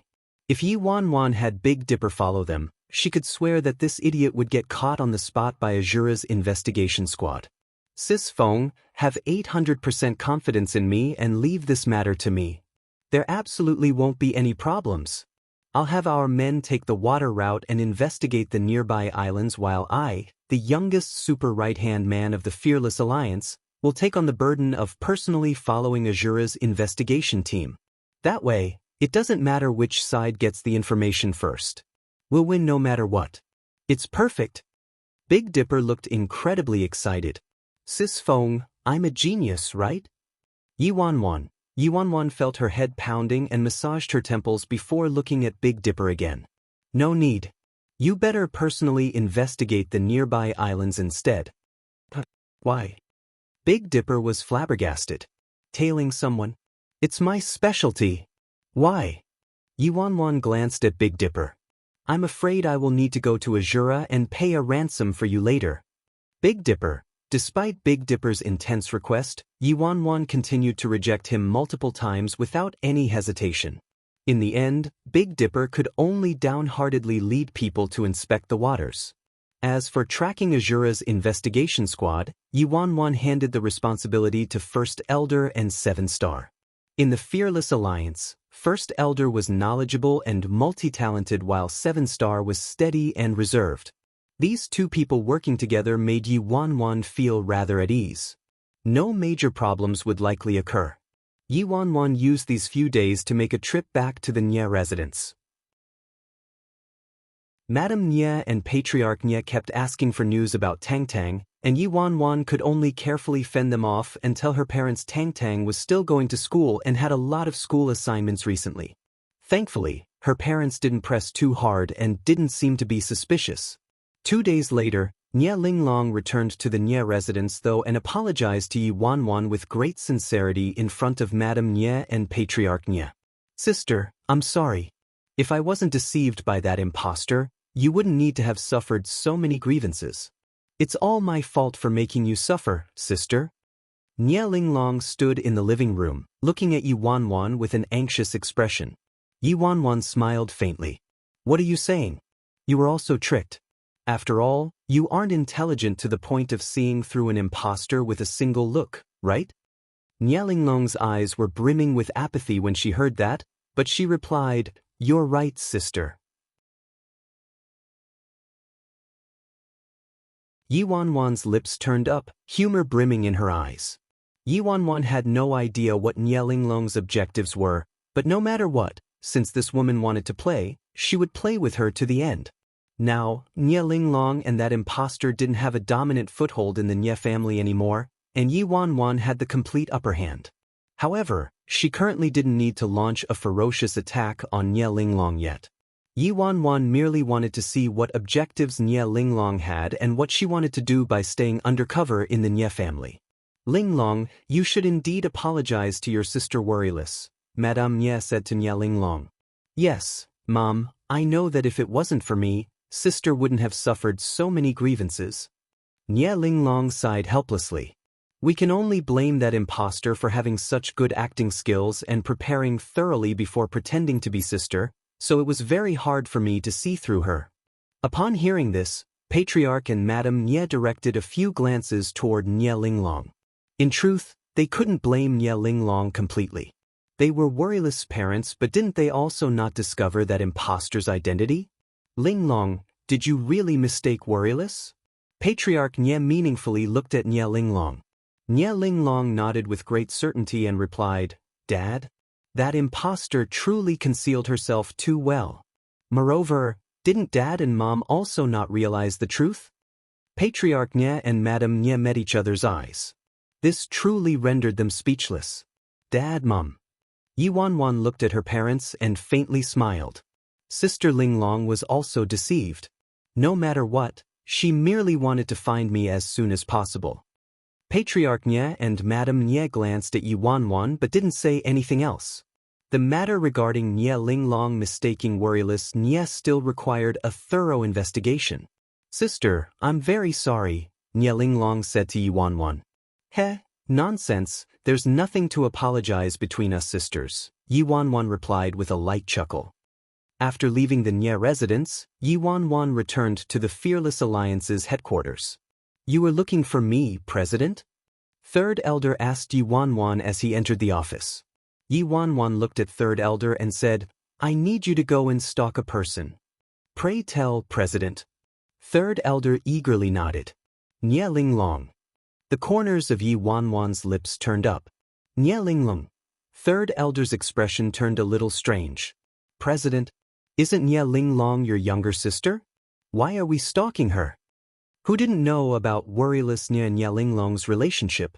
Furthermore, they now knew that their president's true identity was worryless Nye of the Nye family and was Nye Linglong's sister. Don't ask about this point. Just remember that from today onward, every place that Nye Linglong visits, every person that she sees, you have to remember them all with no oversights, Yi Wanwan instructed seriously. Don't worry, President. Leave this matter to me. I'll track her perfectly, Third Elder agreed with a nod. Third Elder was about to leave when Yi Wanwan stopped him. Nye Linglong probably isn't as simple as she appears, so you also have to be extremely careful. You mustn't get discovered by her. There's one thing you must remember though. If Nye Linglong discovers you, forget about everything. Fleeing is the best strategy. Yi Wanwan specifically warned. Based on Yi Wanwan's observations, Nye Linglong absolutely wasn't as simple as she appeared. If she wanted to topple the Nye family using a mere imposter, that was an utter fantasy story. Thus, Nye Linglong was overly powerful herself. B. Nye Linglong had a supporter behind her. C. This was the undesirable outcome to Yi Wanwan. Nye Linglong was overly powerful herself and she had a supporter behind her. What are you worried about, President? Third Elder expressed his incomprehension toward Yi Wanwan. Yi Wanwan stayed silent. Perhaps she was overthinking, but she had a nagging feeling that this investigation and tracking of Nye Linglong wasn't a simple mission and might even prove treacherous. Her earlier words were uttered in hopes that Third Elder would treat this mission very cautiously and wouldn't lower his guard in the slightest. Anyway, remember these following words. As soon as there's anything that can threaten your life, abandon this mission immediately, Yi Wanwan ordered solemnly. Third Elder smiled. His president was probably underestimating him. He was merely stalking a woman, so how could his life possibly be threatened? Don't worry, President.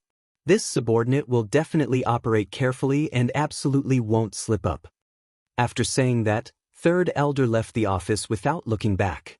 As soon as Third Elder left, Nameless Nye entered her office with a devil-may-care attitude. My dear sister, what are you doing?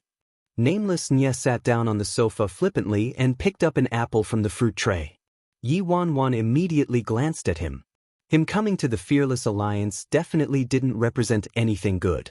Perfect, I still need to settle an account with you, yet you came running to me yourself, Yi Wanwan grumpily said. Yesterday, you came to the Fearless Alliance and used my name to force the Fearless Alliance to hire your squad. What are you doing, huh? Does my Fearless Alliance lack manpower? Sister, what are you saying? The mission that the Fearless Alliance needed to do yesterday was so dangerous. The Fearless Alliance is yours, sister, and I'm your real brother, so of course I need to look after you well. I'm telling you, the squad the Fearless Alliance hired is my best team. Nameless Nye hastily said. Yi Wanwan, freaking, they're good, but the main point is, their hiring fee is also high. The Fearless Alliance hasn't worked in their old profession for a while now, so, their finances were quite tight right now. Did you come here because Dad and Mom wanted me to go back? Yi Wanwan asked curiously. Nameless Nye shook his head and replied, Sister, haven't you been searching for those missing people lately? Since the Fearless Alliance hasn't found any leads despite searching for so long, how about you hire my squad? I can swear to the heavens that my squad is absolutely handy. Yi Wanwan nearly spat blood onto his face. Is this idiot seriously that poor? She previously heard that nameless Nye led spray of flowers and Taoist devotee to Azura and hustled a large sum from them. Yi Wanwan was about to refuse him when her eyes turned and a smile spread across her face. Don't worry about the search for the missing people, brother. However, I do have something here for you. Nameless Nye finished eating the rest of his apple with one bite and hastily said, Look, what did I say? What problem do you have, sister? You have to tell me your brother. I'm your real brother. Which real brother wouldn't love his younger sister? Hurry and tell me. What is it? I have lots of people. Yi Wanwan, you freaking. You just want to earn money.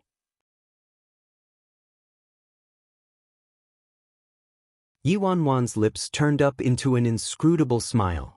In truth, it's very simple. I want to stalk someone. Can your people do it?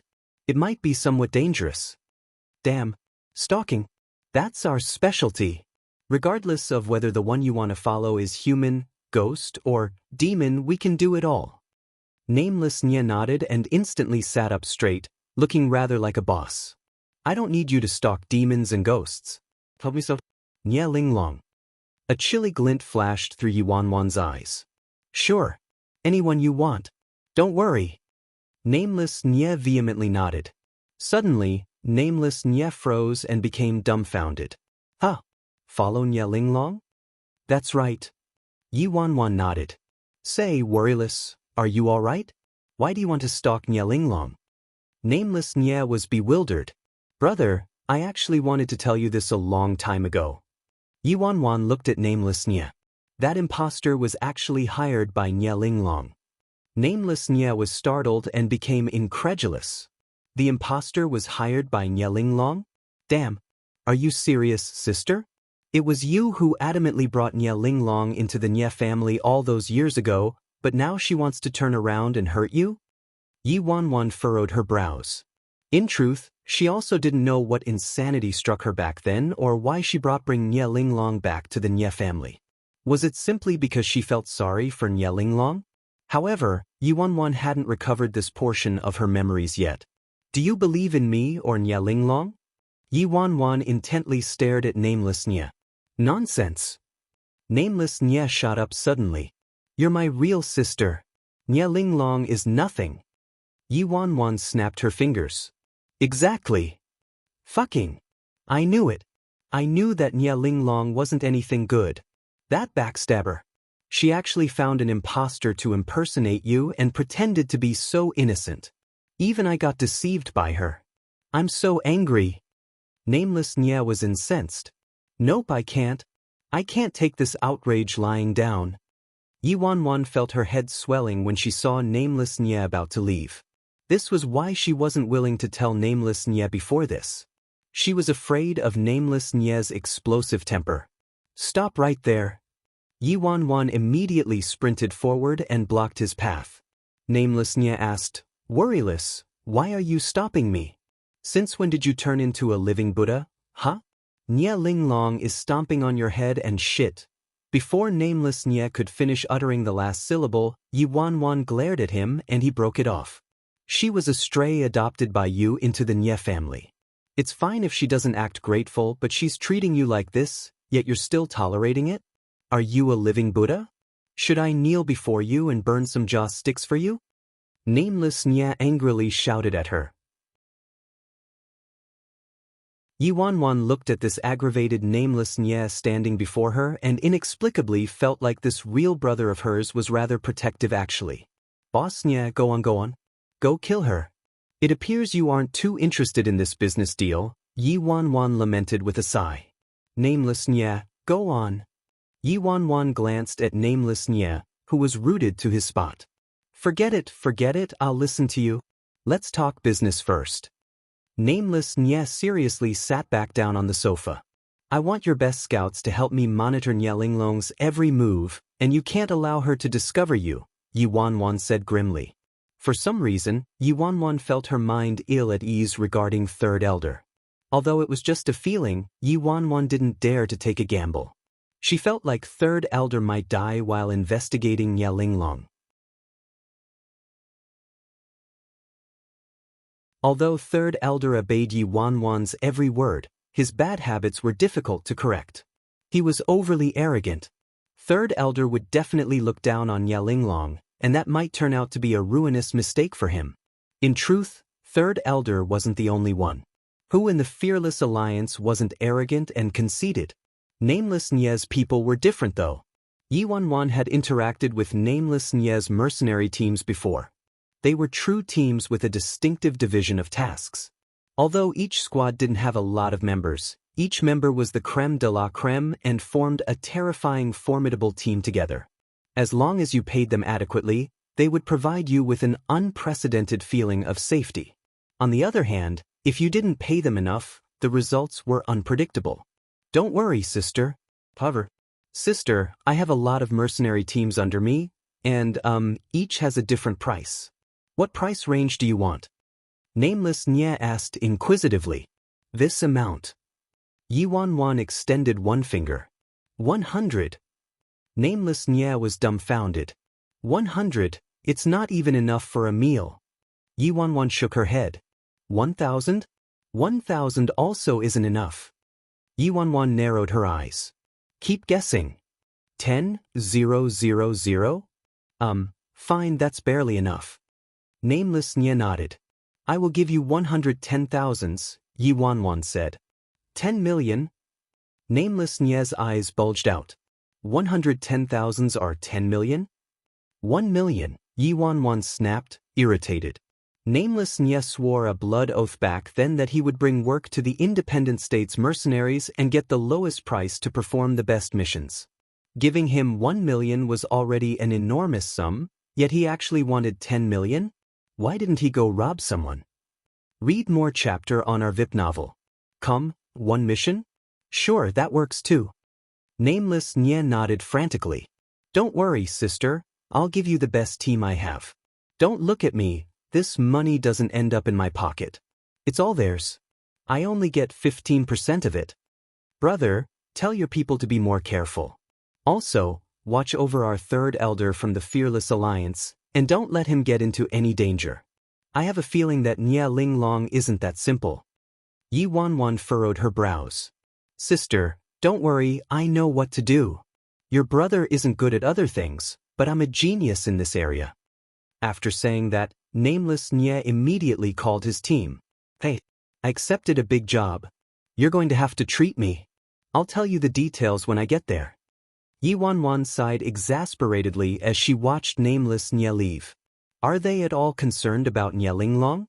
In truth, hiring Nameless Nye's team this time was a form of double insurance. This 1 million was spent too well. If third elder didn't discover anything, she still had Nameless Nye's team. If third elder was in any peril, Nameless Nye's team could act rapidly. It was killing two birds with one stone. After dealing with this problem, Yi Wanwan rested for a few moments inside her office. Now that she had recovered her identity as Worryless Nye, it was time to go to Scarlet Flame's Academy to put her cards on the table. Back then, she was the super prodigy of Scarlet Flame's Academy and was also their legendary demon instructor, so she had to have possessed a lot of honor points. She needed to use Worryless Nye's identity to check how many honor points she had and then ask the headmaster to hypnotize her again. Actually, Yi Wanwan was very curious why she brought Nye Linglong back to the Nye family. Moreover, it was time to recover the bits and pieces of memory related to Nye Linglong.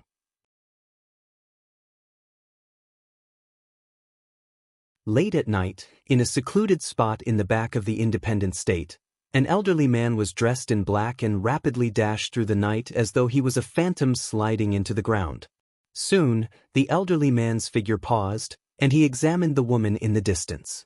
Third elder's face was icy as he stared at Nye Linglong. He found it really strange why the president made him follow a woman like this and even said, this woman might threaten his safety? An absolutely unrealistic, fantasy story. Follow her further but maintain your distance. Don't let the target discover you, third elder quietly said into his walkie-talkie. Third elder, this woman has left the independent state's boundaries. Should we keep following her? A voice was soon emitted from the walkie-talkie. Third elder was silent for a moment before calmly asking, "Did the target discover you?" "Absolutely not." "Good. Then keep following her," third elder coldly commanded. "However, third elder, the area ahead is outside the limits of the independent state. If any incidents occur, our people won't arrive in time. Should we inform the president first and ask for her opinion?" "Are you joking?" Third elder aloofly rebuked. "Do we need to disturb the president's dreams with such a minor matter?" "All right, we'll listen to third elder." The people in hiding instantly disappeared and third elder also swiftly followed. About half an hour passed. "You're here." A man wearing a veil arrived. "Sir, the Nye family might be uncontrollable now. Thankfully, the impostor was killed by that idiot, nameless Nye, or else I might have also been exposed. However, even so, Patriarch and Madame Nye are also suspecting me now, so they might raise cautions against me at any time," Nye Linglong reported to the mysterious man. "Heh." The veiled man chuckled lightly. "It's fine if things with the Nye family fails. It's not an issue. Right now, worryless Nye is back with the Nye family, and there's a pair of rings in her possession. Your current mission is to retrieve those rings." "Okay, I understand." Nye Linglong nodded. "Oh right, nameless Nye is a bit annoying. Sir, if we eliminate nameless Nye, the Nye family will become nothing, and we can easily capture the Nye family," Nye Linglong added. The mysterious veiled man fell into silence before responding, "All right. If there's an opportunity, eliminate nameless Nye. But remember, you don't need to directly attack him. There are many methods to kill people like him." "Understood," Nye Linglong replied and turned to leave. "Hold on," the mysterious man called. "Sir." Nye Linglong looked at him. "Linglong, did you not realize you were followed for so long?" the mysterious man asked. Nye Linglong's lips turned up. "I discovered ages ago, but they're just flies. I originally planned to take care of them after seeing you, sir." Be more prudent." After saying that, the mysterious man turned and swiftly disappeared into the pitch-dark night. Only Nye Linglong remained. Nye Linglong expressionlessly inspected her surroundings. "What? Worryless Nye sent you here to die?" A cold glint flashed through someone's eyes. This woman actually discovered them a long time ago and confronted them without any fear. How confident. Third elder were exposed. What should we do?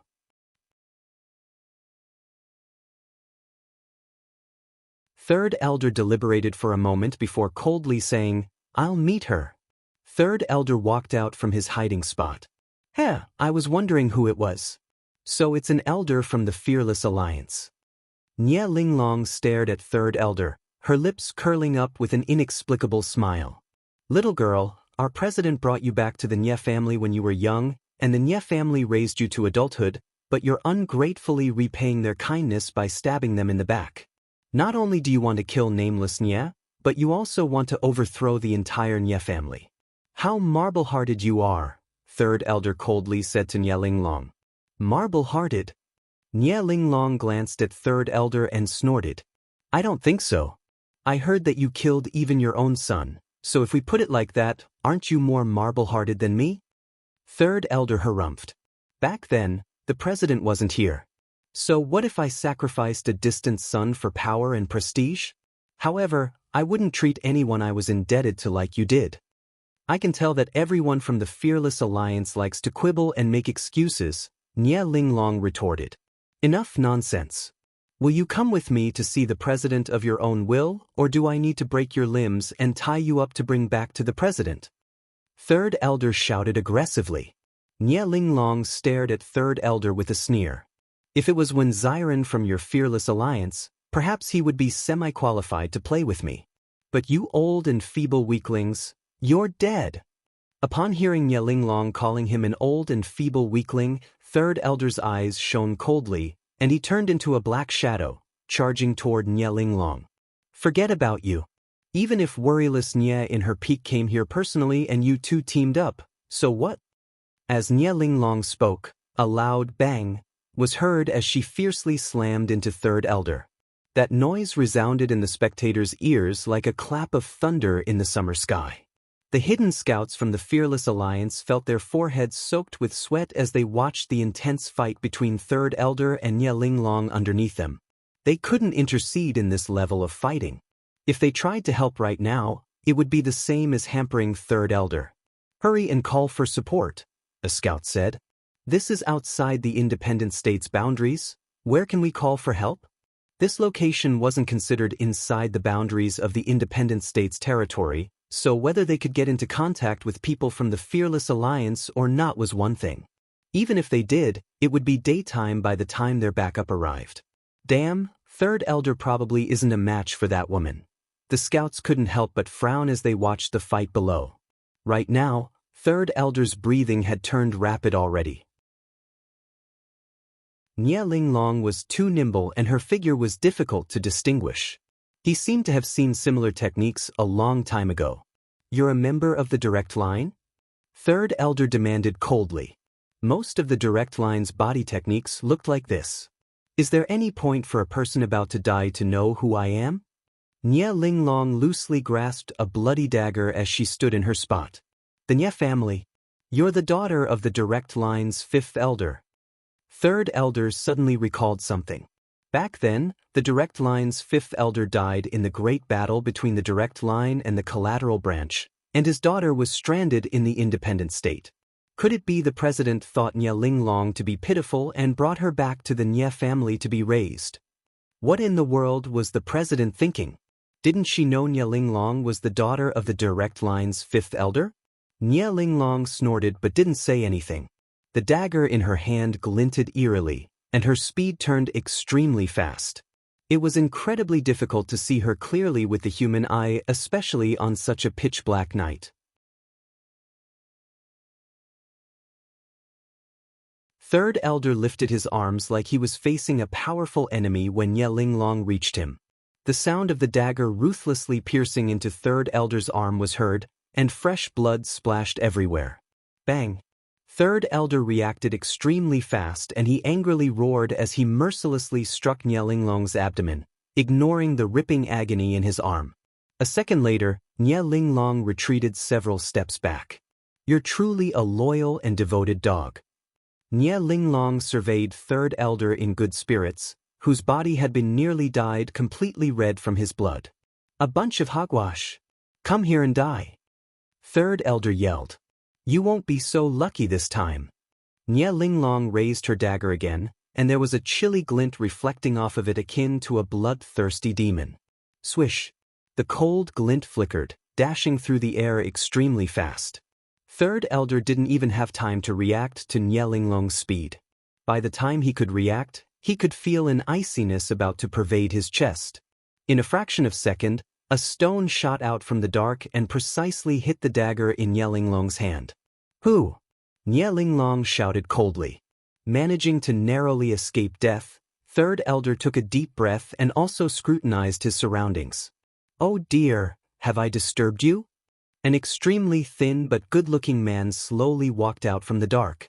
A man and woman followed after him. The large character, Higher, was printed on these three people's clothes. Nameless Nye's people. Nye Linglong's eyes narrowed pensively when she saw this trio. It appeared she was completely exposed. "Fearless Alliance, tell your president to quickly wire the payment to our captain's account as soon as possible. We're at the point of having nothing in the pot from how poor we've been lately." The thin man yawned before speaking to Third Elder. Third Elder was confused. He had no idea what this person was saying. Wire the money to their captain's account? What did that mean? "Nye Linglong, will you keep fighting with this old man from the Fearless Alliance?" The thin man's gaze settled on Nye Linglong. "Little Captain, she definitely won't have the guts to attack now that she's seen us." The pretty girl laughed cheerily. "All right, Aya, have some fun with her," the thin man said. "Okay." The girl called Aya pulled out a dagger from her clothes too and skipped toward Nye Linglong. Immediately, the two daggers clashed and sparks flew. Several exchanges later, Aya was kicked back from Nye Linglong. "Little Captain, I can't beat her. Let's attack with the three of us and gang up on her." Aya looked infuriated. The thin man rubbed his chin. "Two grown men attacking a girl together with you? And that's a nice idea. I accept it. The trio instantly charged toward Nie Linglong. Bring me too. The four of us can gang up on her. Third elder yelled and also joined the fighting team. Nie Linglong was expressionless as she fended off the four attackers. This girl is pretty strong. Who pummel her to death. The thin man took several steps back and ordered the sturdily built man next to him. Okay, little captain. The man shouted and both his fists ruthlessly slammed toward Nie Linglong. Nie Linglong swiftly retreated back. Kaboom! A loud noise was heard as the strong man bashed the air and actually pummeled 2 deep holes in the ground with his fists. Third elder was rendered speechless. What weird strength was this? If he was punched by this man, right? Pummel her. Pummel that little bitch to death. Who, give it your best. If you perform well, perhaps the Fearless Alliance will be willing to pay us more, the thin man hastily said. If I pummel her to death, the strong man nodded and turned to Third Elder, will you give a raise? Third Elder nodded immediately. We will. I'll privately sponsor you guys with 1 million. The trio's eyes shone when they heard that. Don't go back on your word or else I'll pummel you to death, Ahu shouted coldly before attacking Nie Linglong again. You overestimate yourself. Nie Linglong's eyes were brimming with contempt. A flick of her dagger and it instantly pierced Ahu's wrist, blood gushing out. However, that robust man acted like he didn't feel any pain and his movements weren't hindered in the slightest. Sensing the threat of the man's odd strength, Nie Linglong rapidly sprang backward, shooting off with the tip of her toes. Ah, you didn't hit her. The thin man looked regretful as he rubbed his chin. Big idiot. Ahu's nickname is Pitbull. He doesn't feel any pain. Ahu stuck her tongue out at Nie Linglong.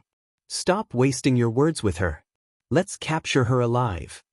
Third elder yelled between his panting. Say, boss, it's fine if we killed this woman, but capturing her alive won't do. We don't leave any survivors behind when we attack. The thin man shook his head. A motley crew. Nie Linglong snorted and promptly leaped into the distance. Follow her. Third elder hastily yelled when he saw Nie Linglong leaving and made to chase after her. Hold on, hold on. The thin man instantly blocked Third elder's path. What? Third elder was baffled. Say, boss, don't you have any idea? The thin man scratched his smooth chin. What do you mean? Third elder asked. What else could I mean? We can't beat her, the thin man responded lightheartedly. Third elder, that woman is too fast and nimble but her attacks are vicious and fierce. She's a difficult opponent. Even if we did have a fighting chance, we'd have to pay a bitter price. 2 million isn't worth it, nope. The thin man shook his head. That's right, it's not worth it. And we've finished our mission already. Aya vehemently nodded.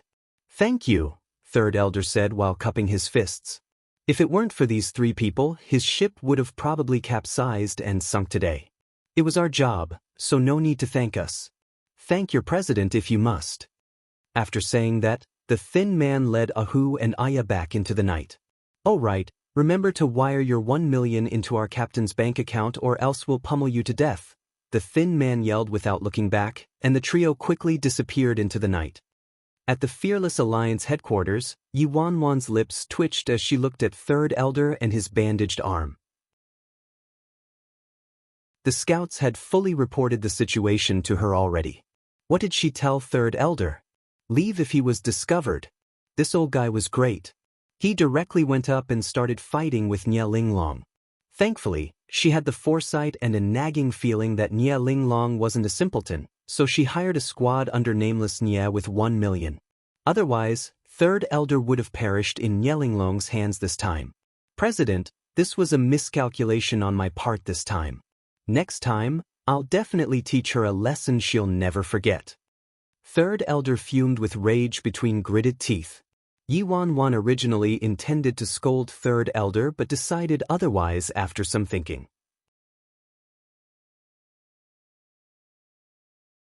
Yi Wanwan sighed. Right now, their position was too passive and there were too many traps and murky situations they couldn't ward off. It was like there was a pair of giant hands around them. They had to find a way to escape this situation. Any successes? Yi Wanwan asked, looking at Third Elder again. Third Elder nodded. President, we followed Nye Linglong to the territory outside of the independent state, where she met up with a man. Nye Linglong said that the Nye family was starting to suspect her, and it wasn't possible for her to overturn the Nye family now. However, that man ordered Nye Linglong to figure out a way to steal a pair of rings from you. Yi Wanwan turned pensive. The mysterious man wanted to steal her rings. Yi Wanwan currently didn't know about the origin of the rings, but she was certain they were out of the ordinary.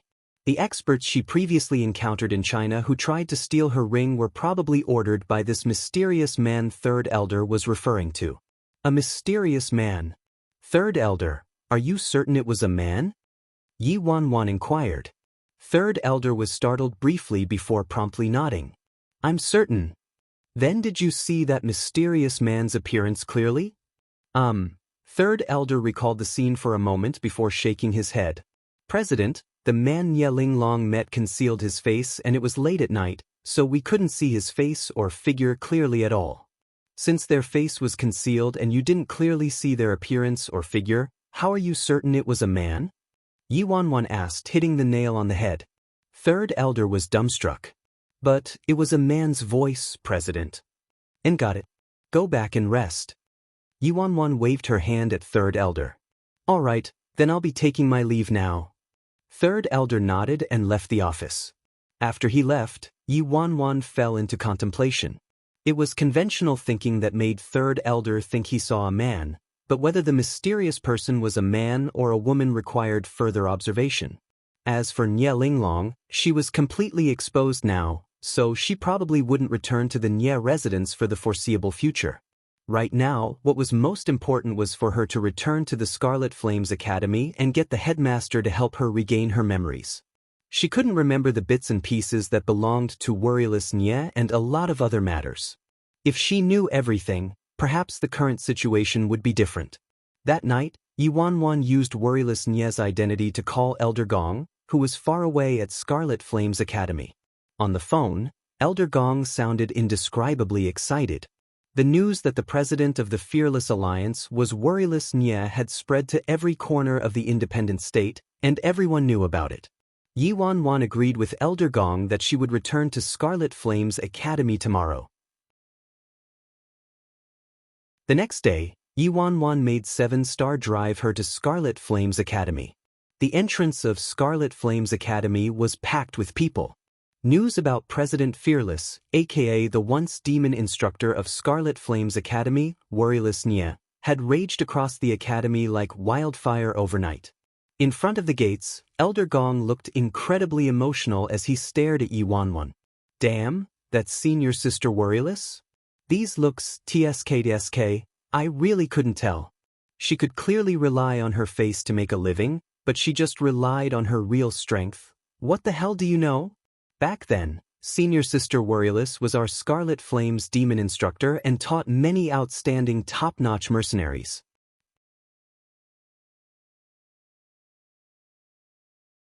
I really didn't expect that woman from the Nye family to have been an imposter.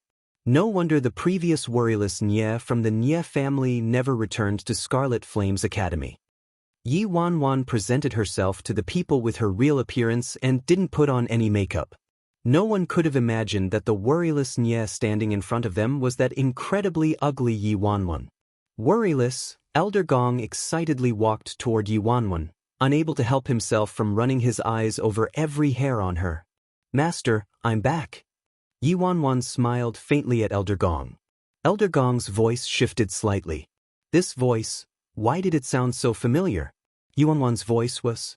However, he didn't think about it too much and immediately brought Yi Wanwan back to his residence at Scarlet Flames Academy. After a long conversation with Elder Gong, Yi Wanwan refrained from revealing her other identity and departed for the headmaster's office instead.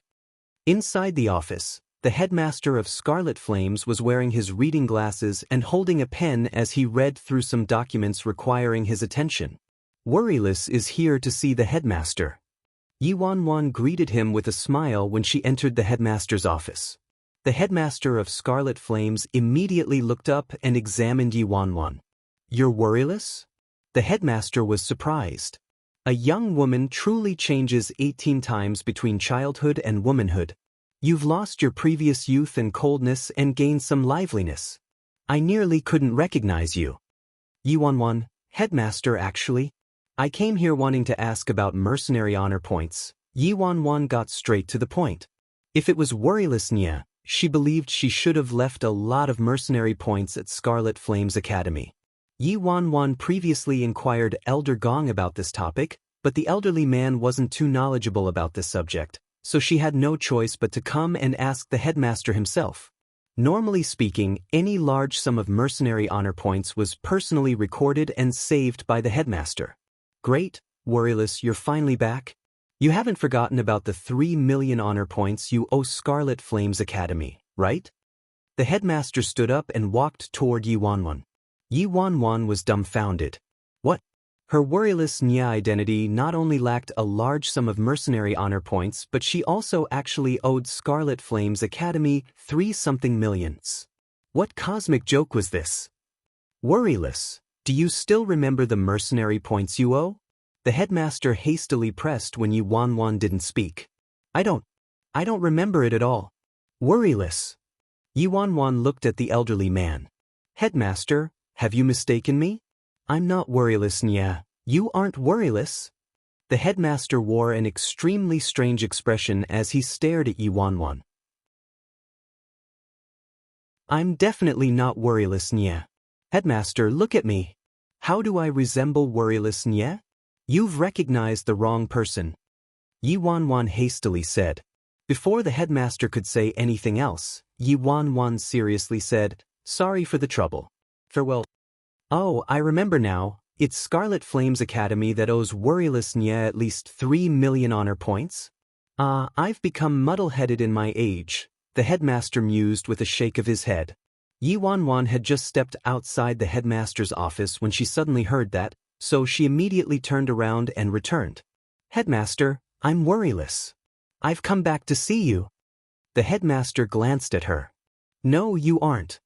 No, Sir Headmaster, I'm worryless. I'm really worryless Nya. Look carefully. Yi Wanwan urgently said. All right, then when will you repay the 3 million mercenary points you owe to Scarlet Flames Academy? The headmaster was grinning. Fuck me. You're tuning in to the Passion Pages YouTube channel. We're so grateful for your support and don't forget to subscribe to join us on this incredible journey through captivating stories.